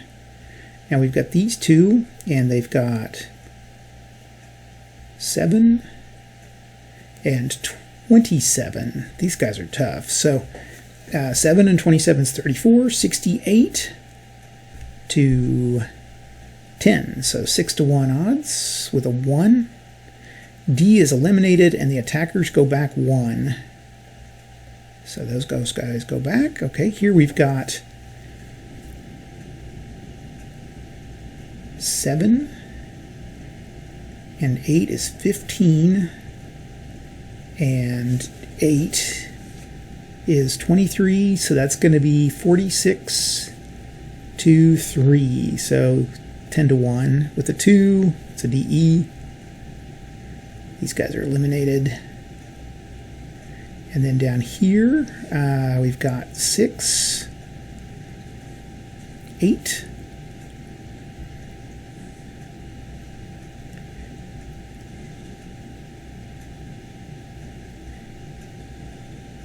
8 and 6 is 14, so that's 28 to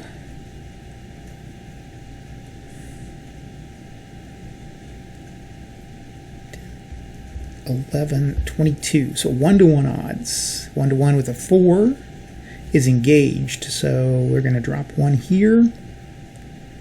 And that's a step loss. And then the Germans have to take a step loss. So take a step loss there. Okay. Here we've got a 4 and a 3, 6, 9, 18, 22 to... I always remember that leaders don't add defense. That's kind of a weird thing here. They can defend on their own, though. Okay. So that's 9 and 18 to 9. 2 to 1 odds with a 3. D1, A1. Okay. A1 and Defender 1. Okay, down here we've got a reveal. I've got 16 and 32, and outside I've got 16.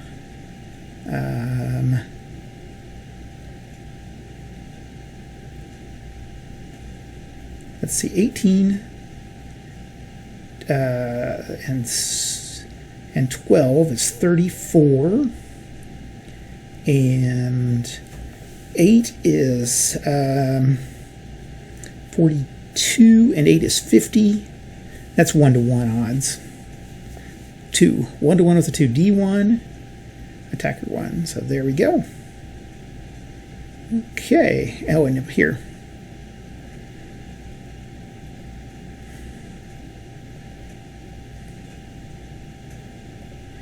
Okay. Now this guy is...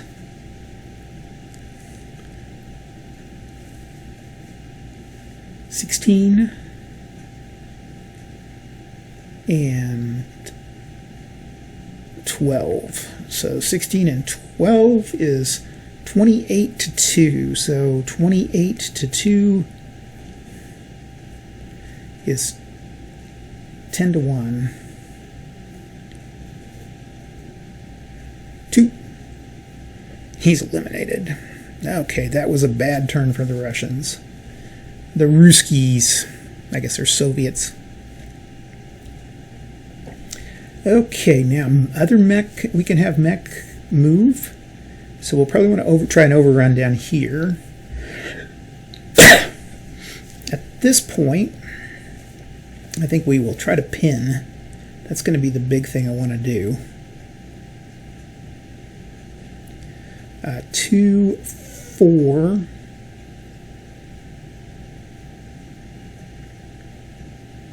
Five. Okay. 1, 2. 1, 2, 3, 4, 5, 6, 7, 8, 9. Okay, there's a surrounding there. Here we're going to go 1, 2, 3, 4, 5.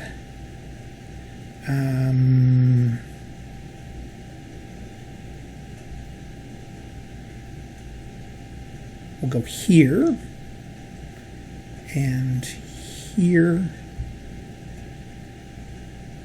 here, here, here. We're going to have to just push as hard as we can to push them back. Okay. And then here.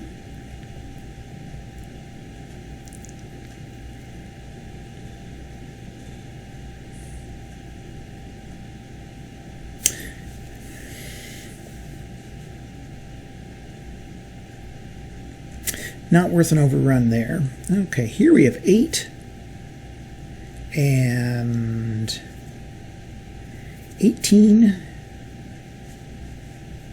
to 4. These two, I'm going to try to hit an overrun here.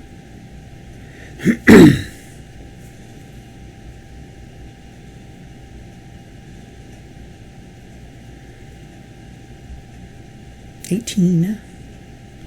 They're at half strength, but they get, okay, to 4.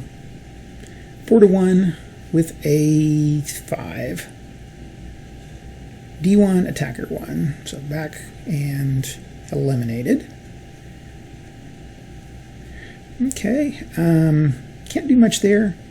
Here I can go pop in there. Don't want to try to overrun there. Let's see, those guys are still pretty strong, and they got 10. So yeah, everybody else is pretty strong down here. So that, I think, is going to be the end of the German turn. We will check our SOP. Let's see, we've done our second mechanized movement, we've done disruption removal, and German interdiction. I don't end up using disruption too much because I tend to use a strategy of surrounding these guys. So, okay, I can pick up my interdiction. I'm not going to pick up my interdiction markers just because, well, I guess I can place them.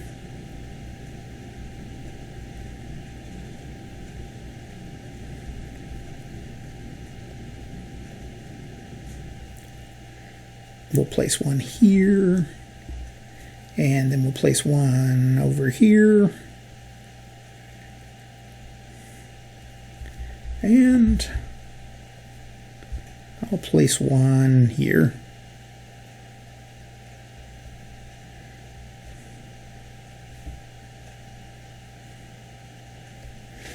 There we go. Get rid of our moves here, and I think that's going to be it for the turn. I think the Germans have moved. Again, they've practiced encirclements, and we're trying to get this section of road here, which they're doing a pretty good job. The whole left flank has pretty much been beat back. The right flank's not looking too great.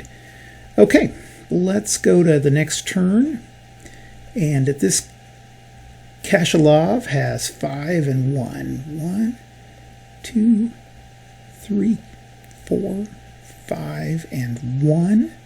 And he's coming in on X.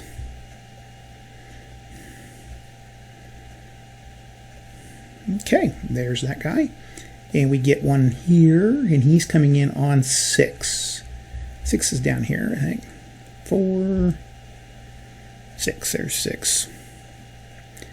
Okay, now I could bring in Southwestern Front. I don't think I will quite yet. If I need to, there's no German units coming in, so okay. Let's Let's check the graveyard. I don't think... Yeah, no Germans have been eliminated yet, so... Okay. Let's start with rail movement.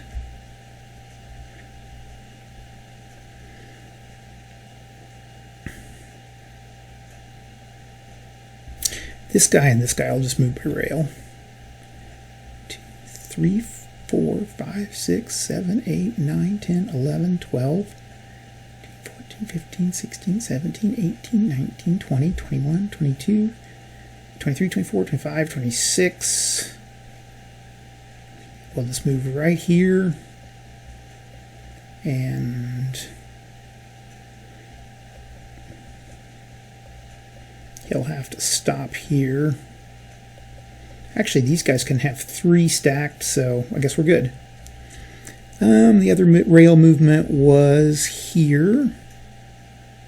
Oops, I guess here.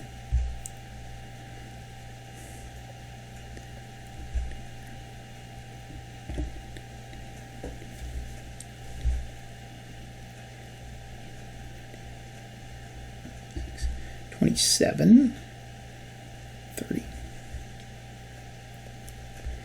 Okay, and these guys, 1, 2, 3, 4, 5, 6.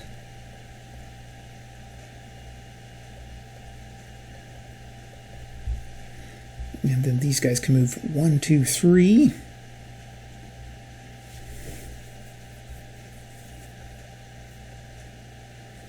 I forgot if he was close enough.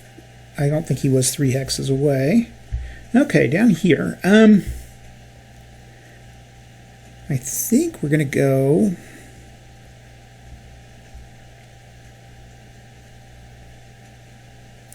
One, two, three, four. Wait, 1, 2, 3, 4, 5, and 6.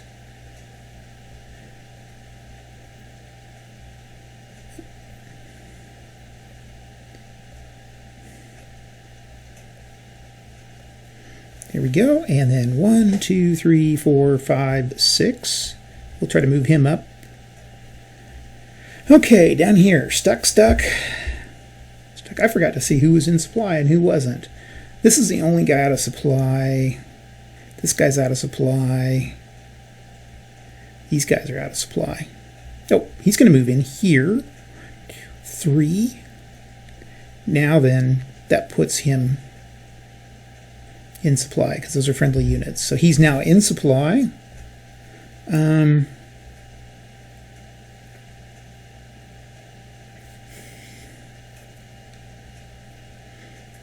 We'll move up here and put him in supply.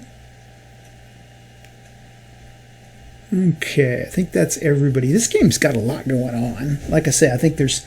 I'm not giving you guys an example. I'm more giving an example of how to play the game than of good play.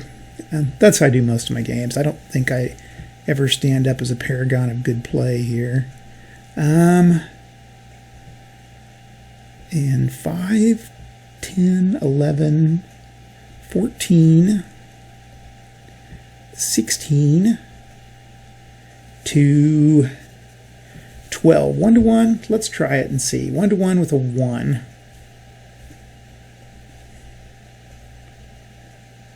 Defender loses 1. Okay, so he moves back. And yeah, I'll move into this space here. Okay. Over here. I guess these are not, I'm not trying any overruns. 7. The one thing I always do is I use defensive points instead of offensive points, and I tend to do that. So 3, 6, 7, 12, and 7 is 19 to 18. That's 1 to 1 with a 2. D1, attacker 1. Okay, we'll move this guy back, and attacker moves back 1.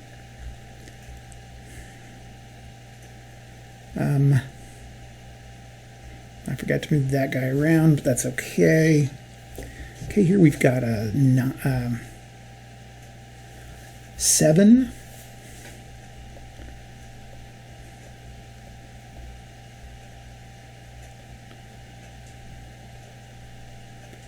And 8, 9, 10 to, or 10, 22 to 10. So 2 to 1 odds with a 3. D1, attacker 1. So back here, and we'll move him back across the river. That's fine. 10 to 4, but he's doubled, so 10 to 8, 1 to 1. Oops. 1 to 1 with a 1. Defender 1. Okay.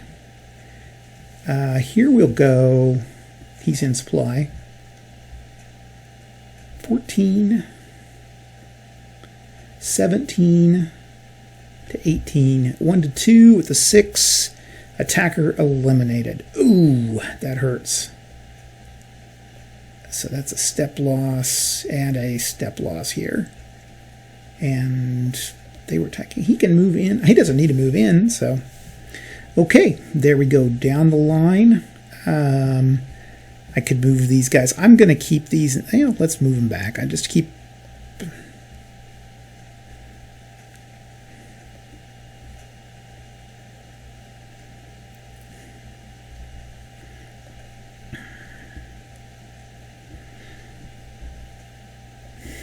Okay, I think that's the Soviet turn. Remove Jerry. Okay, combat. We've done, yeah. Disruption, removal, Soviet interdiction. Not going to interdict. Now, the time you're going to do interdiction is you want to hit this hex right here when everybody gets past the 20 hexes to the east point for the Germans. So if they get past this 20 hex to the east, then they've got to be within like 20 movement points of that road. I guess, yeah.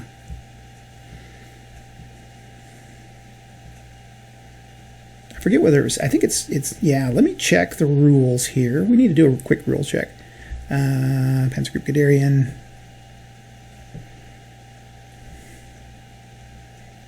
While that's coming in, I forget whether it's 20 hexes or 20 movement points. That's the one thing that I don't care for, is they're inconsistent.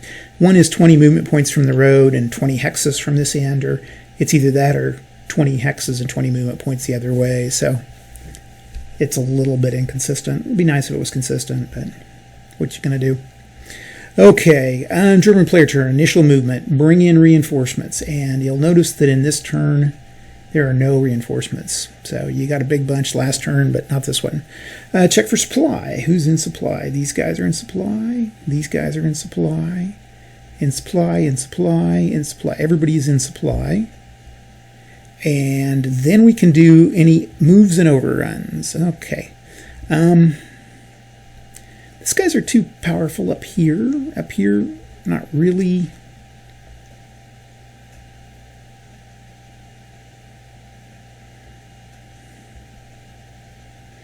I want to get this guy pinned.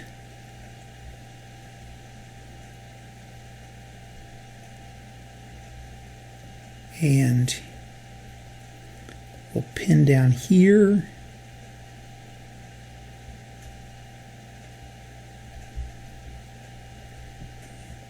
And here.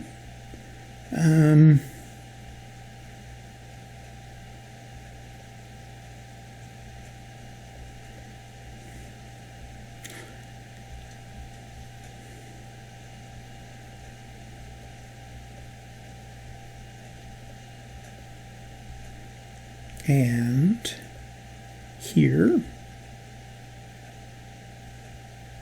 Actually, hold on a second. I'm going to move these guys back.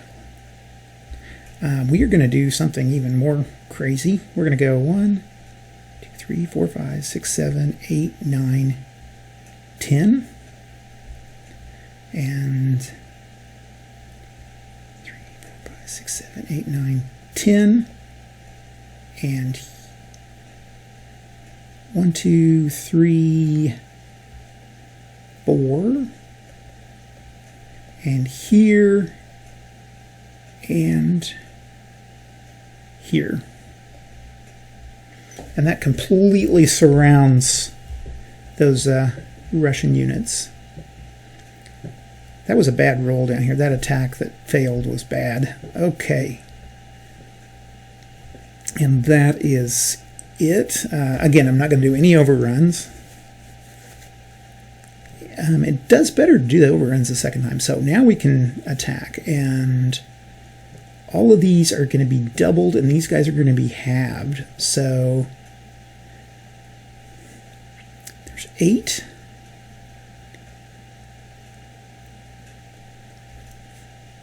And 30. And 27 is fit. I mean, this is going to be 100 and... Let's do that one again. 4, 5, 7, 8, 9, 10, 11, 20, 29, 38, 47, 56. That's 112 to 9 and 4. So easily 10 to 1 odds. Wait. 8, 9, yeah, 10 to 1. The Soviets are getting creamed in this one. And they usually can, so defender eliminated, yeah, 10 to 1. So all these guys are disrupted. Whoops. I always forget the guys on the top goes to the graveyard and step loss. Okay. Here we've got a 6 and a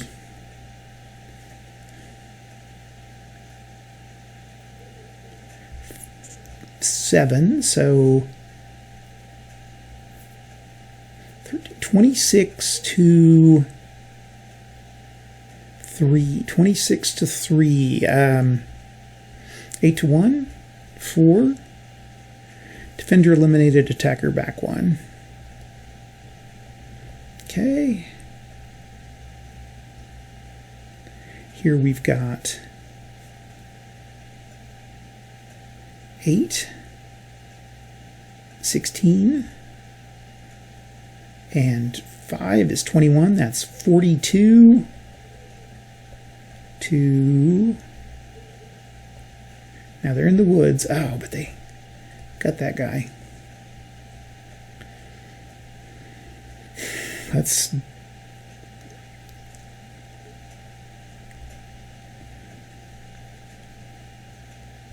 Hold on a second. Let's see. 8, 16, 17, 18, 19, 20, 21. 42 to 1. 3. Okay. Yeah, I think it would be interesting for someone, a good Soviet player would be fun on this. I'm not a good enough Soviet player to... And we will move in place. Okay. Down here, these guys are tripled. And... Oh, no, there's no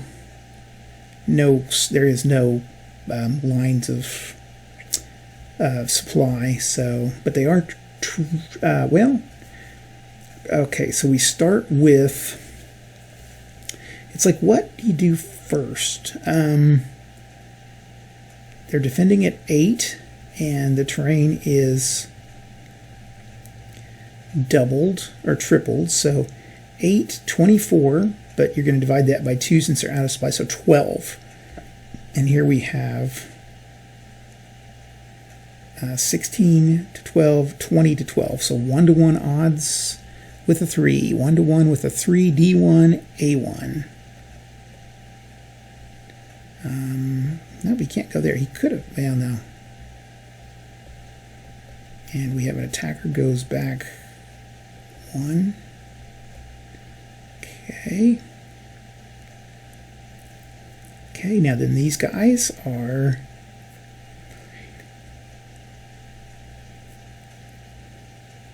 $17, so that's 34, and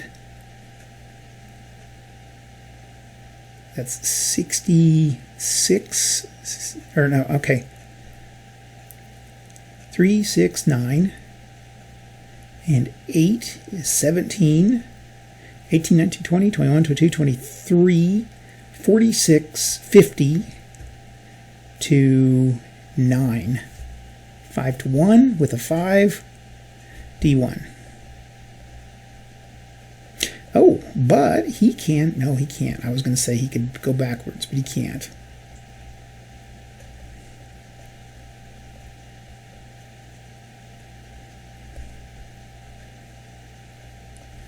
Okay. And that is the end. Except now we can do overruns. These guys can't. They're locked. Mechs can move. 1, 2, 3, 4, 5, 6, 7, 8, 9, 10. 1, 2, 3, 4, 5, 6, 7. 1, 2, 3, 4, 5, 6, 7, 8, 9. Let's see. 1, 2, 3, 4, 5, 6, 7, 8, 9, 10. 3, 4, 5, 6, 7.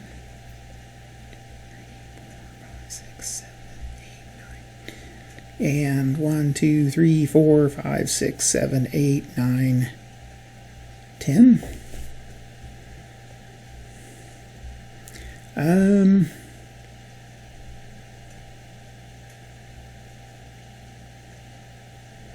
I could try an overrun down here. I think I will.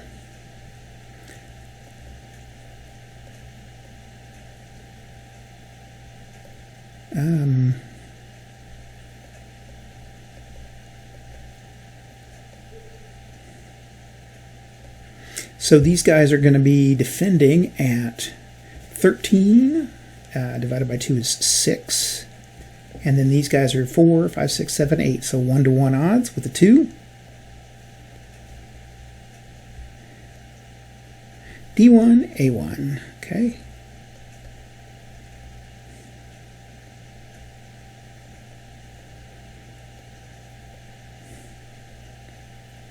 Okay, we're going to do the same thing here. We have a 4, 5, 6, 7, 8 to 4. 2 to 1 with a 2 is a D1, so that eliminates him. And that puts him in here. Okay, we won't do anything there. We'll just move into place here, and here we'll stay there. Move into place here.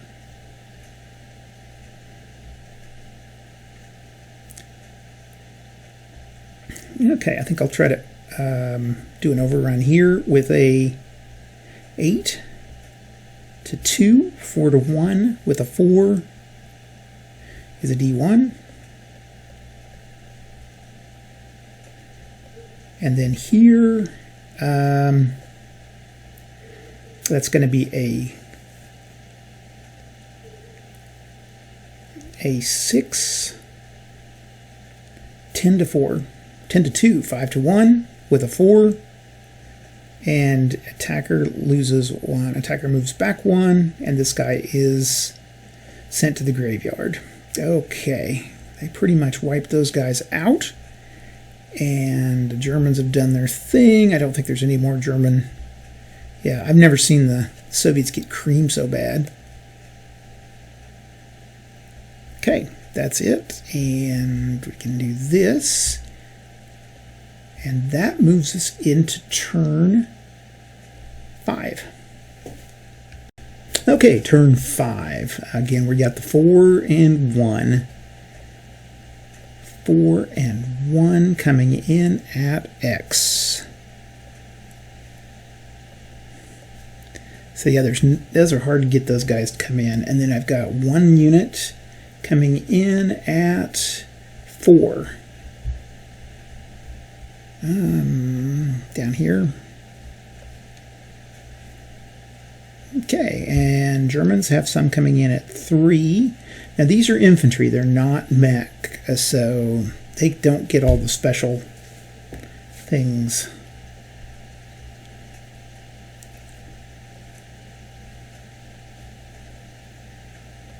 And let's see, where's he at?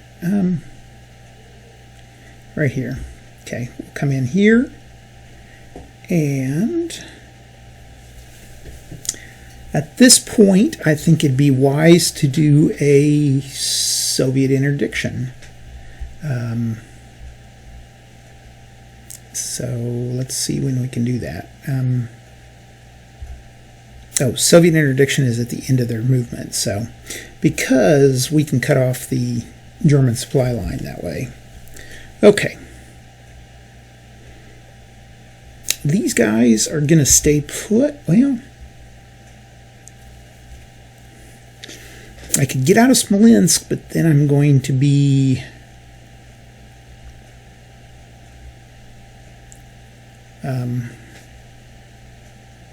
I'm going to be surrounded. So basically, I want to keep Smolensk happy.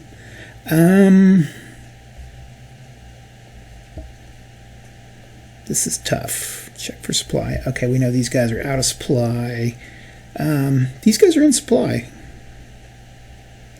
So we'll go 1, 2, 3, 4, 6. He can't go anywhere. He's pinned. I think we'll set up here.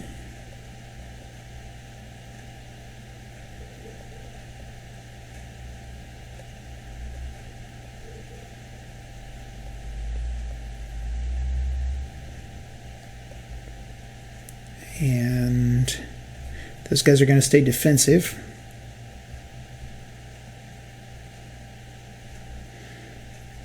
Actually, yeah, they can move 5. That's still quite a bit.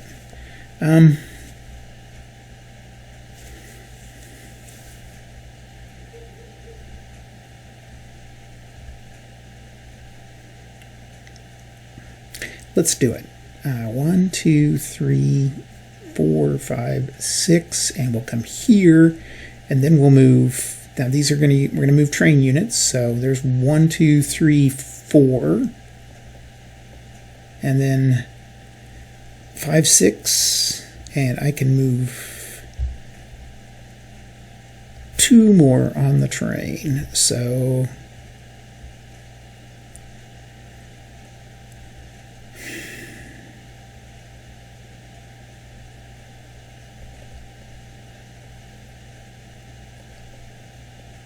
I don't think I've been doing this right, because these count as 3. 1, 2, 3, 4, 5, 6, 7, 8, 9, 10, 11, 12, 13, 14, 15, 16, 17, 18, 19. The Germans didn't do their interdiction. Let's put those German interdiction markers back where they were. Just put 1 here from the last turn. Kind of keep them where they were.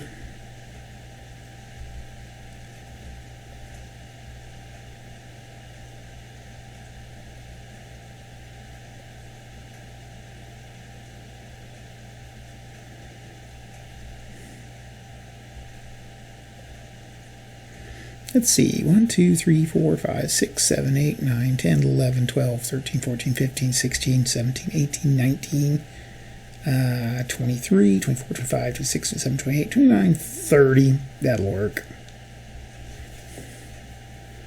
Okay. And those guys moved in. Now, they don't have any leader. The other thing is they can't move. There we go. Okay.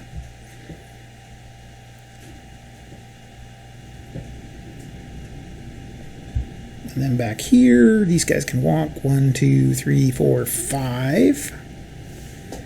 2, 3, and then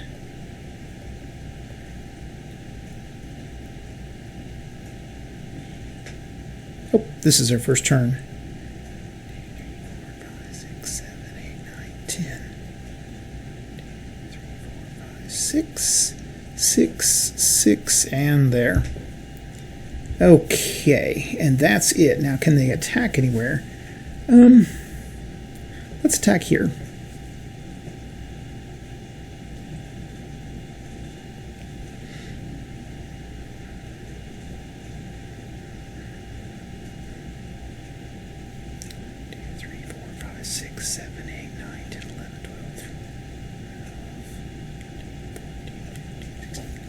Okay, these guys are out of supply.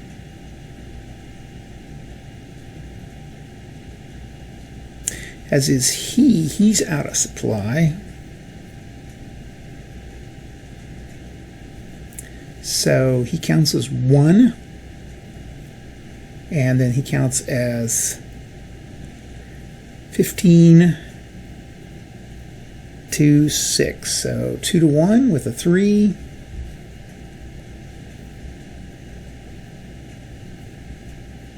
D1, A2. So step loss and 2.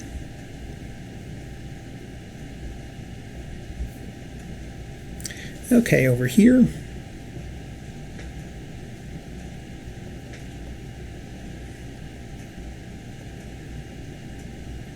I've got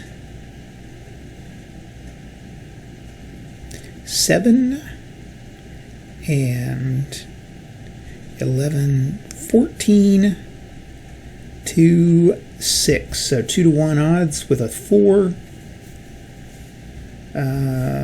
D1, A1. Okay, he can pull back, and then he has to take a step loss. Okay, over here.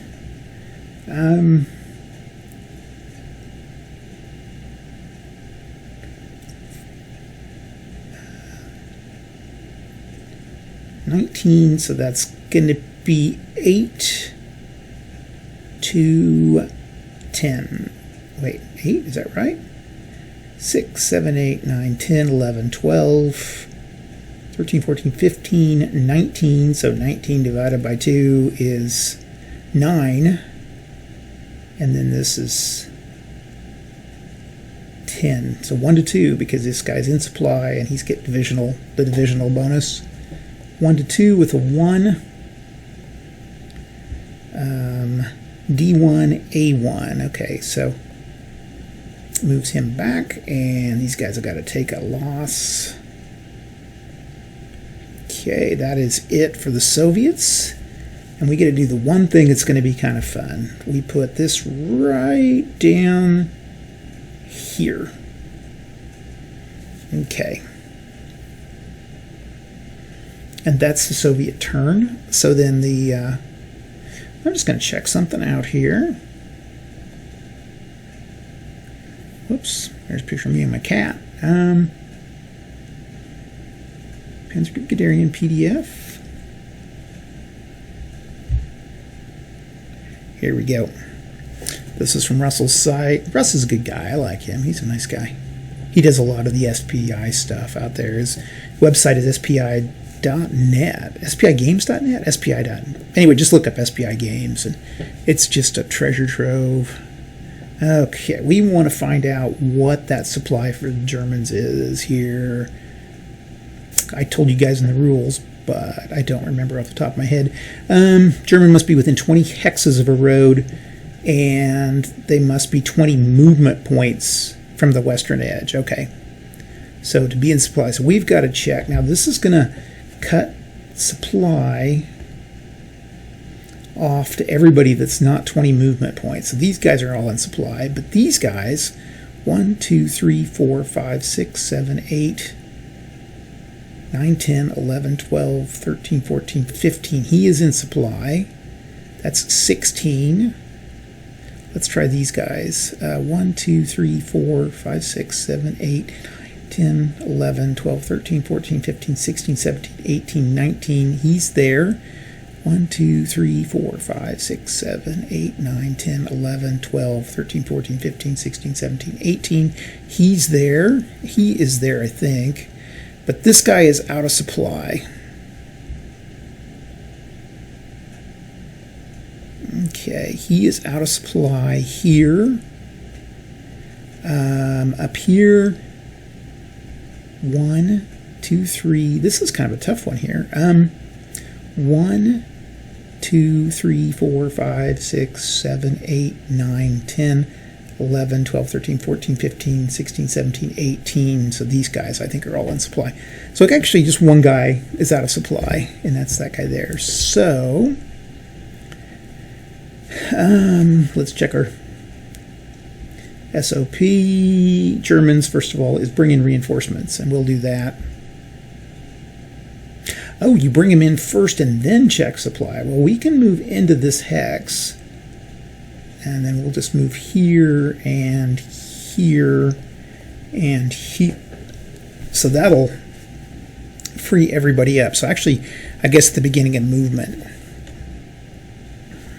Well, it was fun while it lasted, but we still got to waste units here.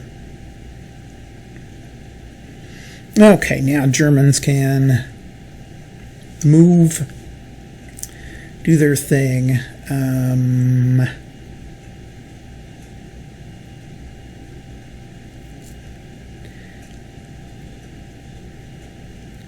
I think what we're going to do is we're going to take all these isolated units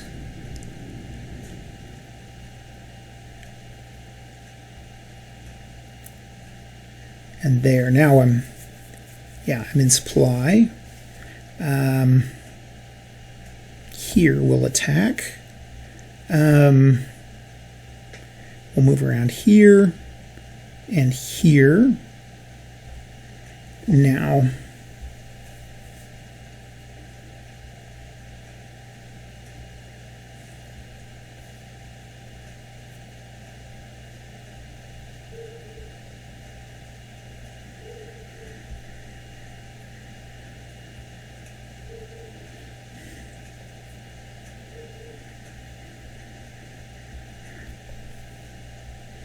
okay, everybody here, and then one, 2, 3, 4, 5, 6, 7, 8, 9, 10, 11, 12, 13. He can go up to as far as here, and we'll hold off on Smolensk there. Okay, I'm not going to do any overruns yet. I might do overruns during the second movement, but okay, let's attack here, and this is going to be a 4, 8, 16, and 24, and that's 48 to 6. 48 to 6, 8 to 1.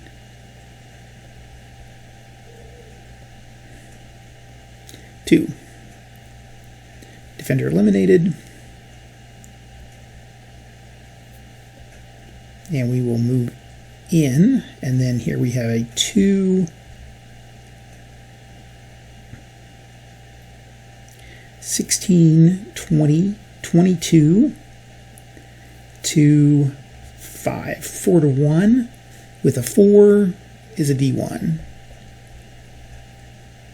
And that's a step loss. Okay. Over here we have a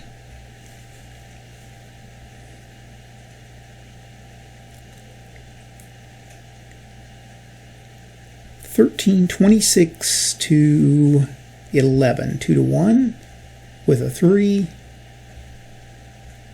D1, A1. Okay.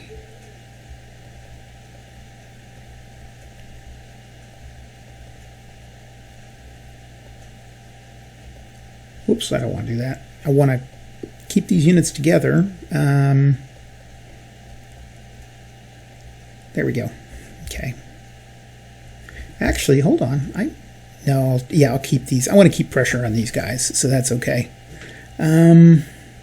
Here, don't think I'll attack. I don't think I'll make that attack. And over here, we have again, everything is double. 18 and 18 and 8, 27, and 4 is 31, and 8 is 39, so that is that 78 to 4, 10 to 1 with a 3, and that's a defender eliminated. I don't know why I checked that, so And here we have A. This is 10. 27 is 37.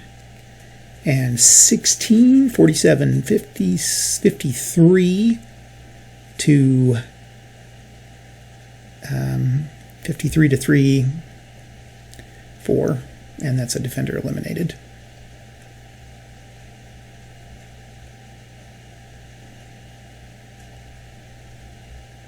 Okay. And that's going to be pretty much it.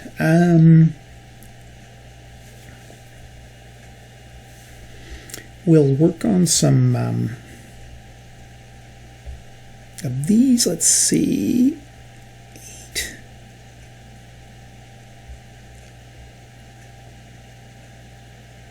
I think I'll go ahead and make a overrun here. So I've got 8 to 3, 2 to 1 with a 5 isn't engaged, so we have to take we'll take this guy as a step loss, and then these guys have to take a step loss, and then here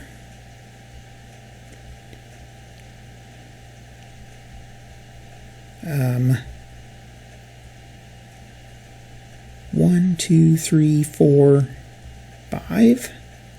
He'll come in here, here,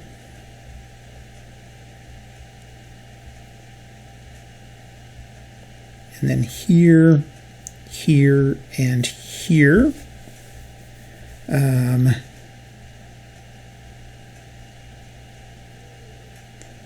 6, 7, 8, 9.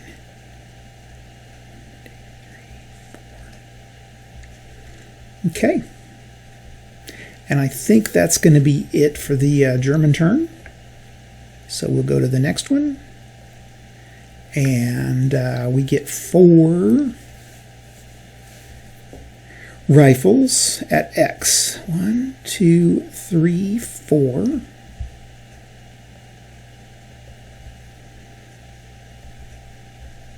Yeah, the Germans or the Soviets are just getting creamed here. Okay, 5. I don't know why I confused the Germans and the Soviets. I did that as a kid. Oh, I forgot those guys. Yeah, they'll just have to come in next time. Okay, 2 there. Okay, interdiction markers I'm going to place in the same spots.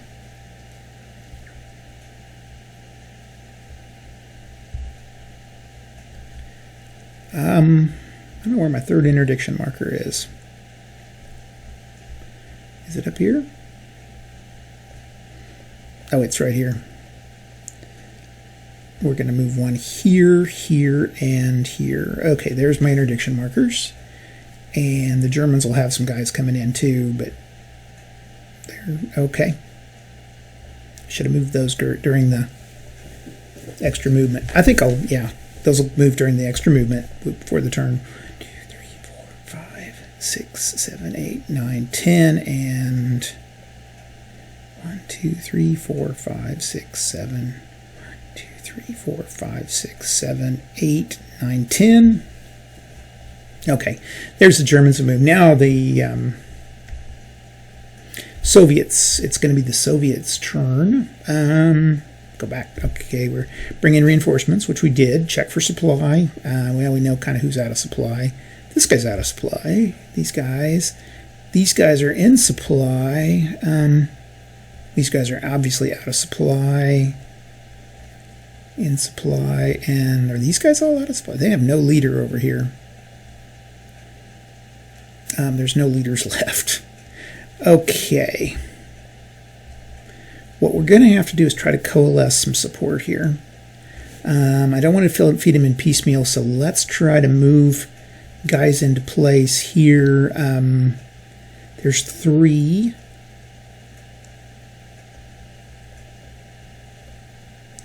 Or that's 2, 4, 5, 6, 7, and 8.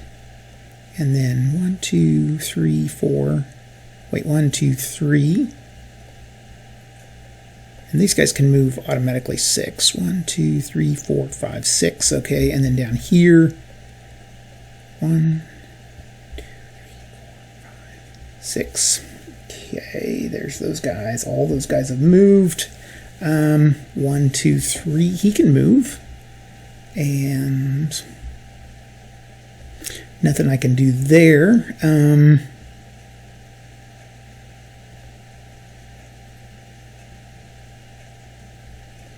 2, 3, 4, 5, 6, 7, 8, 9, 10, and here. Okay, so we will make a concentrated effort to fight here, and I can't do anything in here, I guess. Okay, so I've got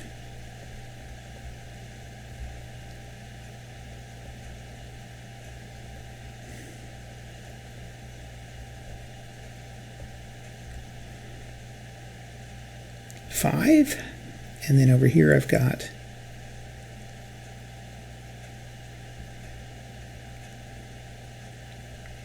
now he's out of supply right now because he's got a 2, and I think that's by movement points. So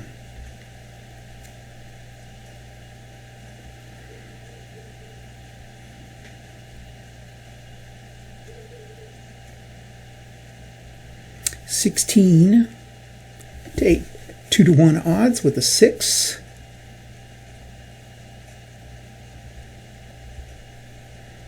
Is an attacker loses 1, so we'll move him back here.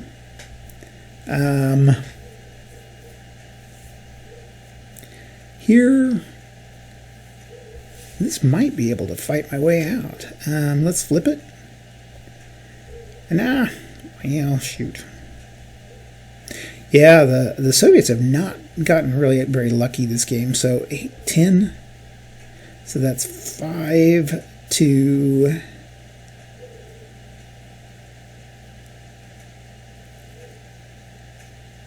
16, 1 to 3 odds with a 4. 1 to 3 with a 4, A2. So yeah, that just wiped him out. Okay, up here we will reveal, and here we will reveal. Oh, got it. These guys are pretty good. Okay. 19 and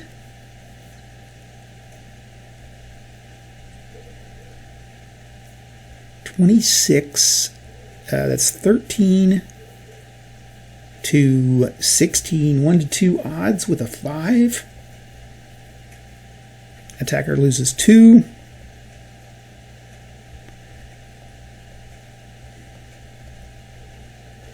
Okay, and that's it for them. And we place a interdiction marker. Soviet interdiction marker goes here. So these guys have to be 20. Let's see, they have to be 20 from here. 1, 2, 3, and that's hexes. 1, 2, 3, 4, 5, 6, 7, 8, 9, 10, 11, 12, 13, 14, 15, 16, 17, 18, 19, 20. So I think these guys, let's see.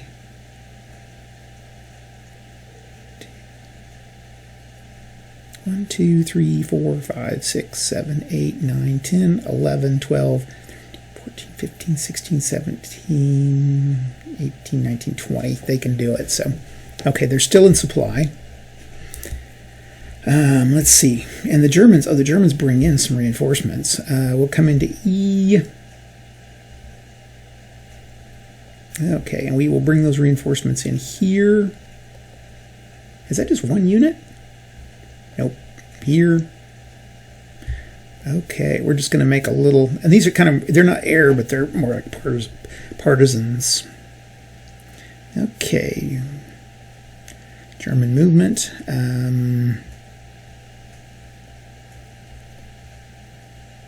We'll move here, and then here, and here. We'll attack here, and 2, 3, 4, 5, 6, 7, 8.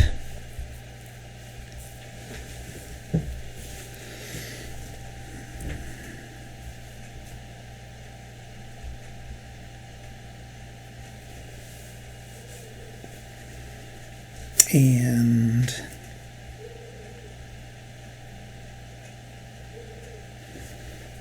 then here we've got 2. Actually, I can do a move, and that's what we'll do. We'll do a move.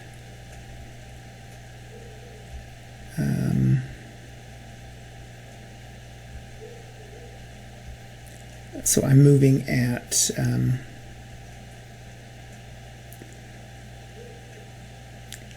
8 and 8, let's see, that's going to be tripled, so 8 to 9 divided by 2, 8 to 4, 2 to 1 odds with a 6. Attacker loses, goes back 1, okay. We'll do the same thing here, 2 to 1 with a 1. Defender 2, okay. Graveyard, and then that leaves these guys can move, so they will move. He's moved here and attacked and in an overrun, and then he's going to go, that was 3, 4, 5, 6, 7, 8, 9. That will stay there, okay, and then 10. 1, 2, 3, 4, 5, 6, 7, 8.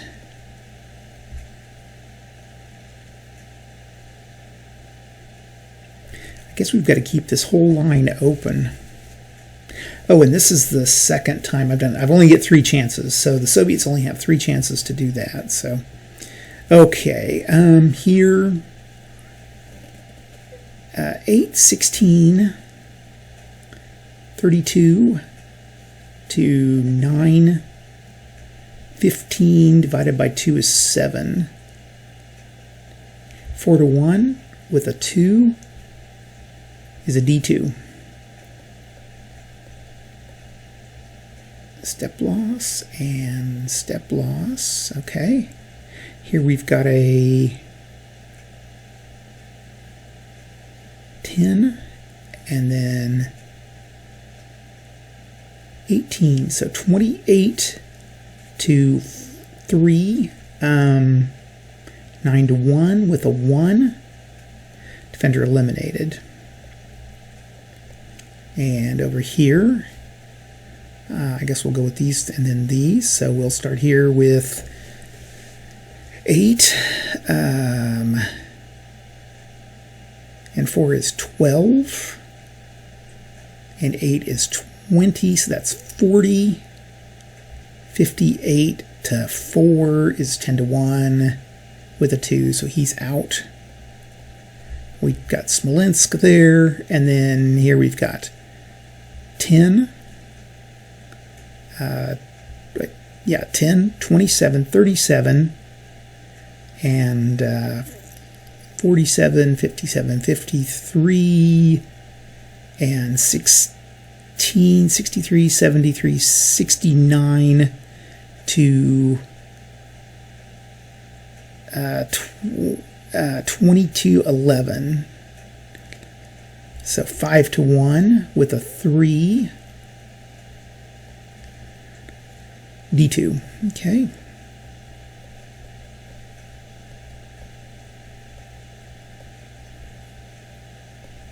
Okay, and then that's it for those guys. Oh, up here, 12 and 13, 14 to 3, 4 to 1 with a 4, D1. Okay. And he moves in. Okay, this gives the mech a chance to go, and they'll do just that. So we go Vyazma. That looks like a pretty good target right there. Rosov looks like a good target.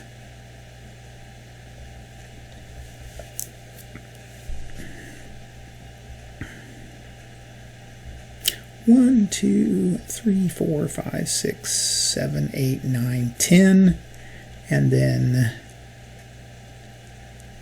2, 3, 4, 5, 6, 7.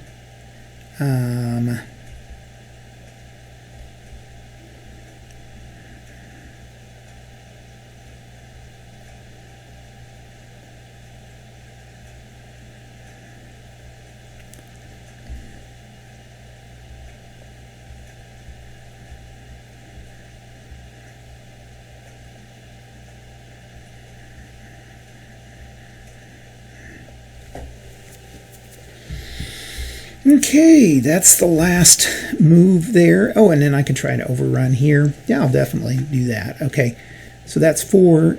Let's try to overrun with this one here. 4, 5, 6, 7, 8, 2, 8. So 1 to 1 with a 4 is an engaged, which is perfect. Step loss and step loss. Okay, and then he can overruns into the city, and that is the end of turn. Okay, we go to turn 7, and again at X we have 4, and this guy.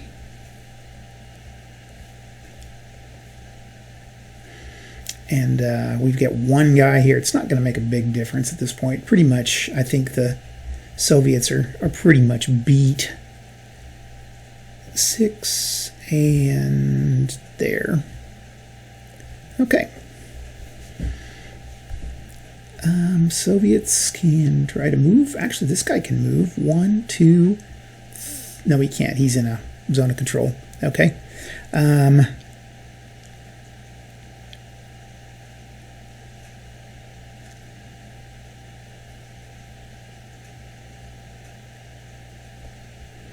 We can move here and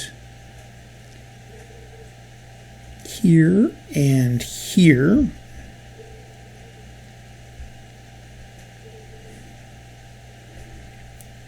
Down here.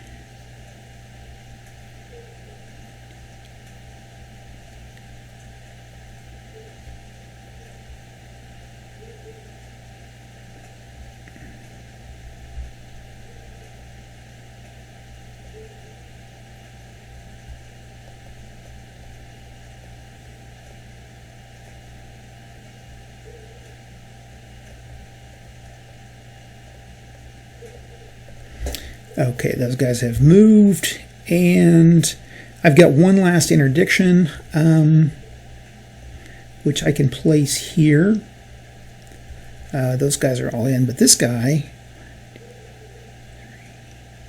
1, 2, 3, 4, 5, 6, 7, 8, 9, 10, 11, 12, 13, 14, 15, 16, 17, 18, 19, 20. He's not. He's out of supply. The only... Okay, but Soviets go to attack.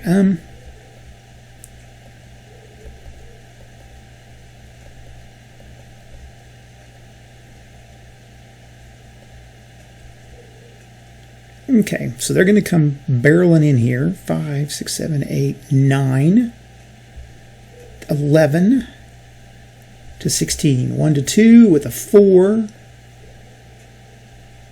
is an attacker 1. And that's about all I can do. So they can move here. And yeah, I'll definitely move into place. Okay.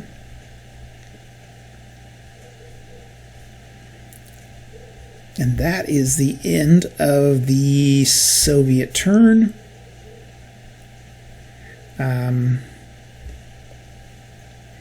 We bring in these guys at E.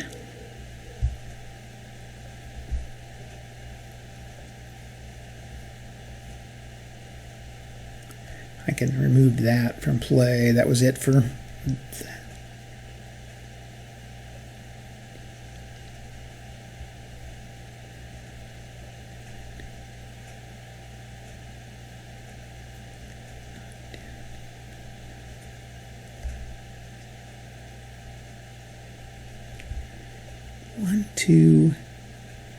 One, two, 3, 4, 5, 6, 7, 8, 9, 10, and 1, 2, 3, 4, 5, 6, 7, 8, 9, 10.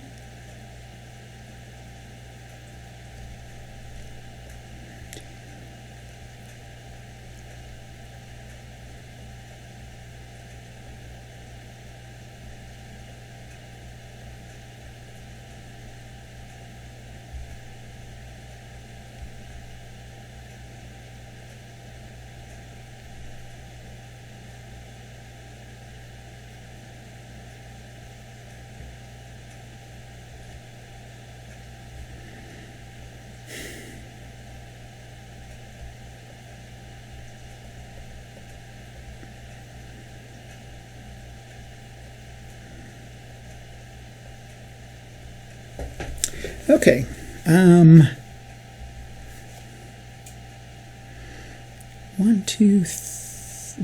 2, 3, 4, 5, 6, 7, 8, 9, 10.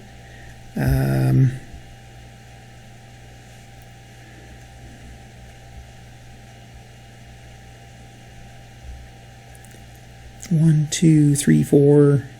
Wait, 1, 2, 3, 4, 5, 6, 7, 8, 9, 10, and 1, 2, 4, 5, 6, 7.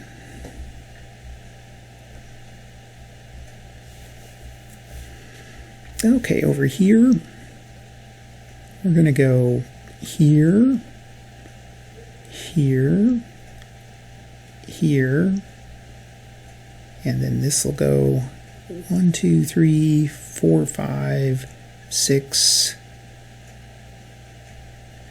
10, and 7. 1, 2, 3, 1, 2, 3, 4, 5. That's good. Okay. Now I think that'll put these guys out of. He's got to go 1, 2, 3, 4, 5, 6, 7, 8, 9, 10, 11, 12. Okay.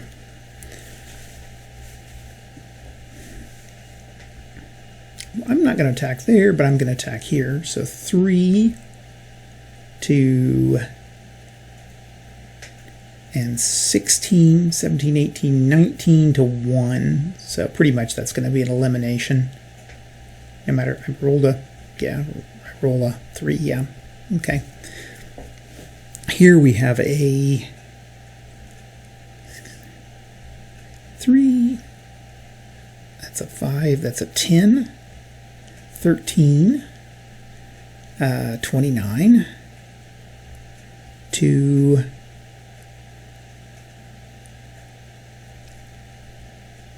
to 6. So that's 4 to 1. Yeah. 4 to 1 with a 3. 4 to 1 with a 3. D2, A1.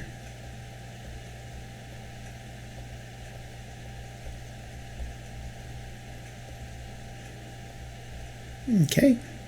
Here we have a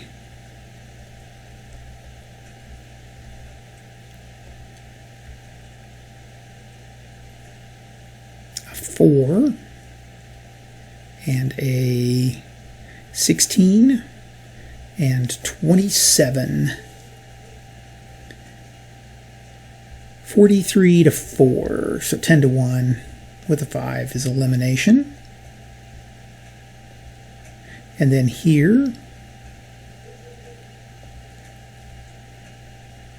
1, so this is a 16 to 1, so that's going to be an elimination too. I think, yeah, 10 to 1 is always an elimination, so don't even need to roll that. So that's a step loss and step loss. And I think that's going to be pretty much it. I think I can hit these guys with, let's just start here. We can do our overruns.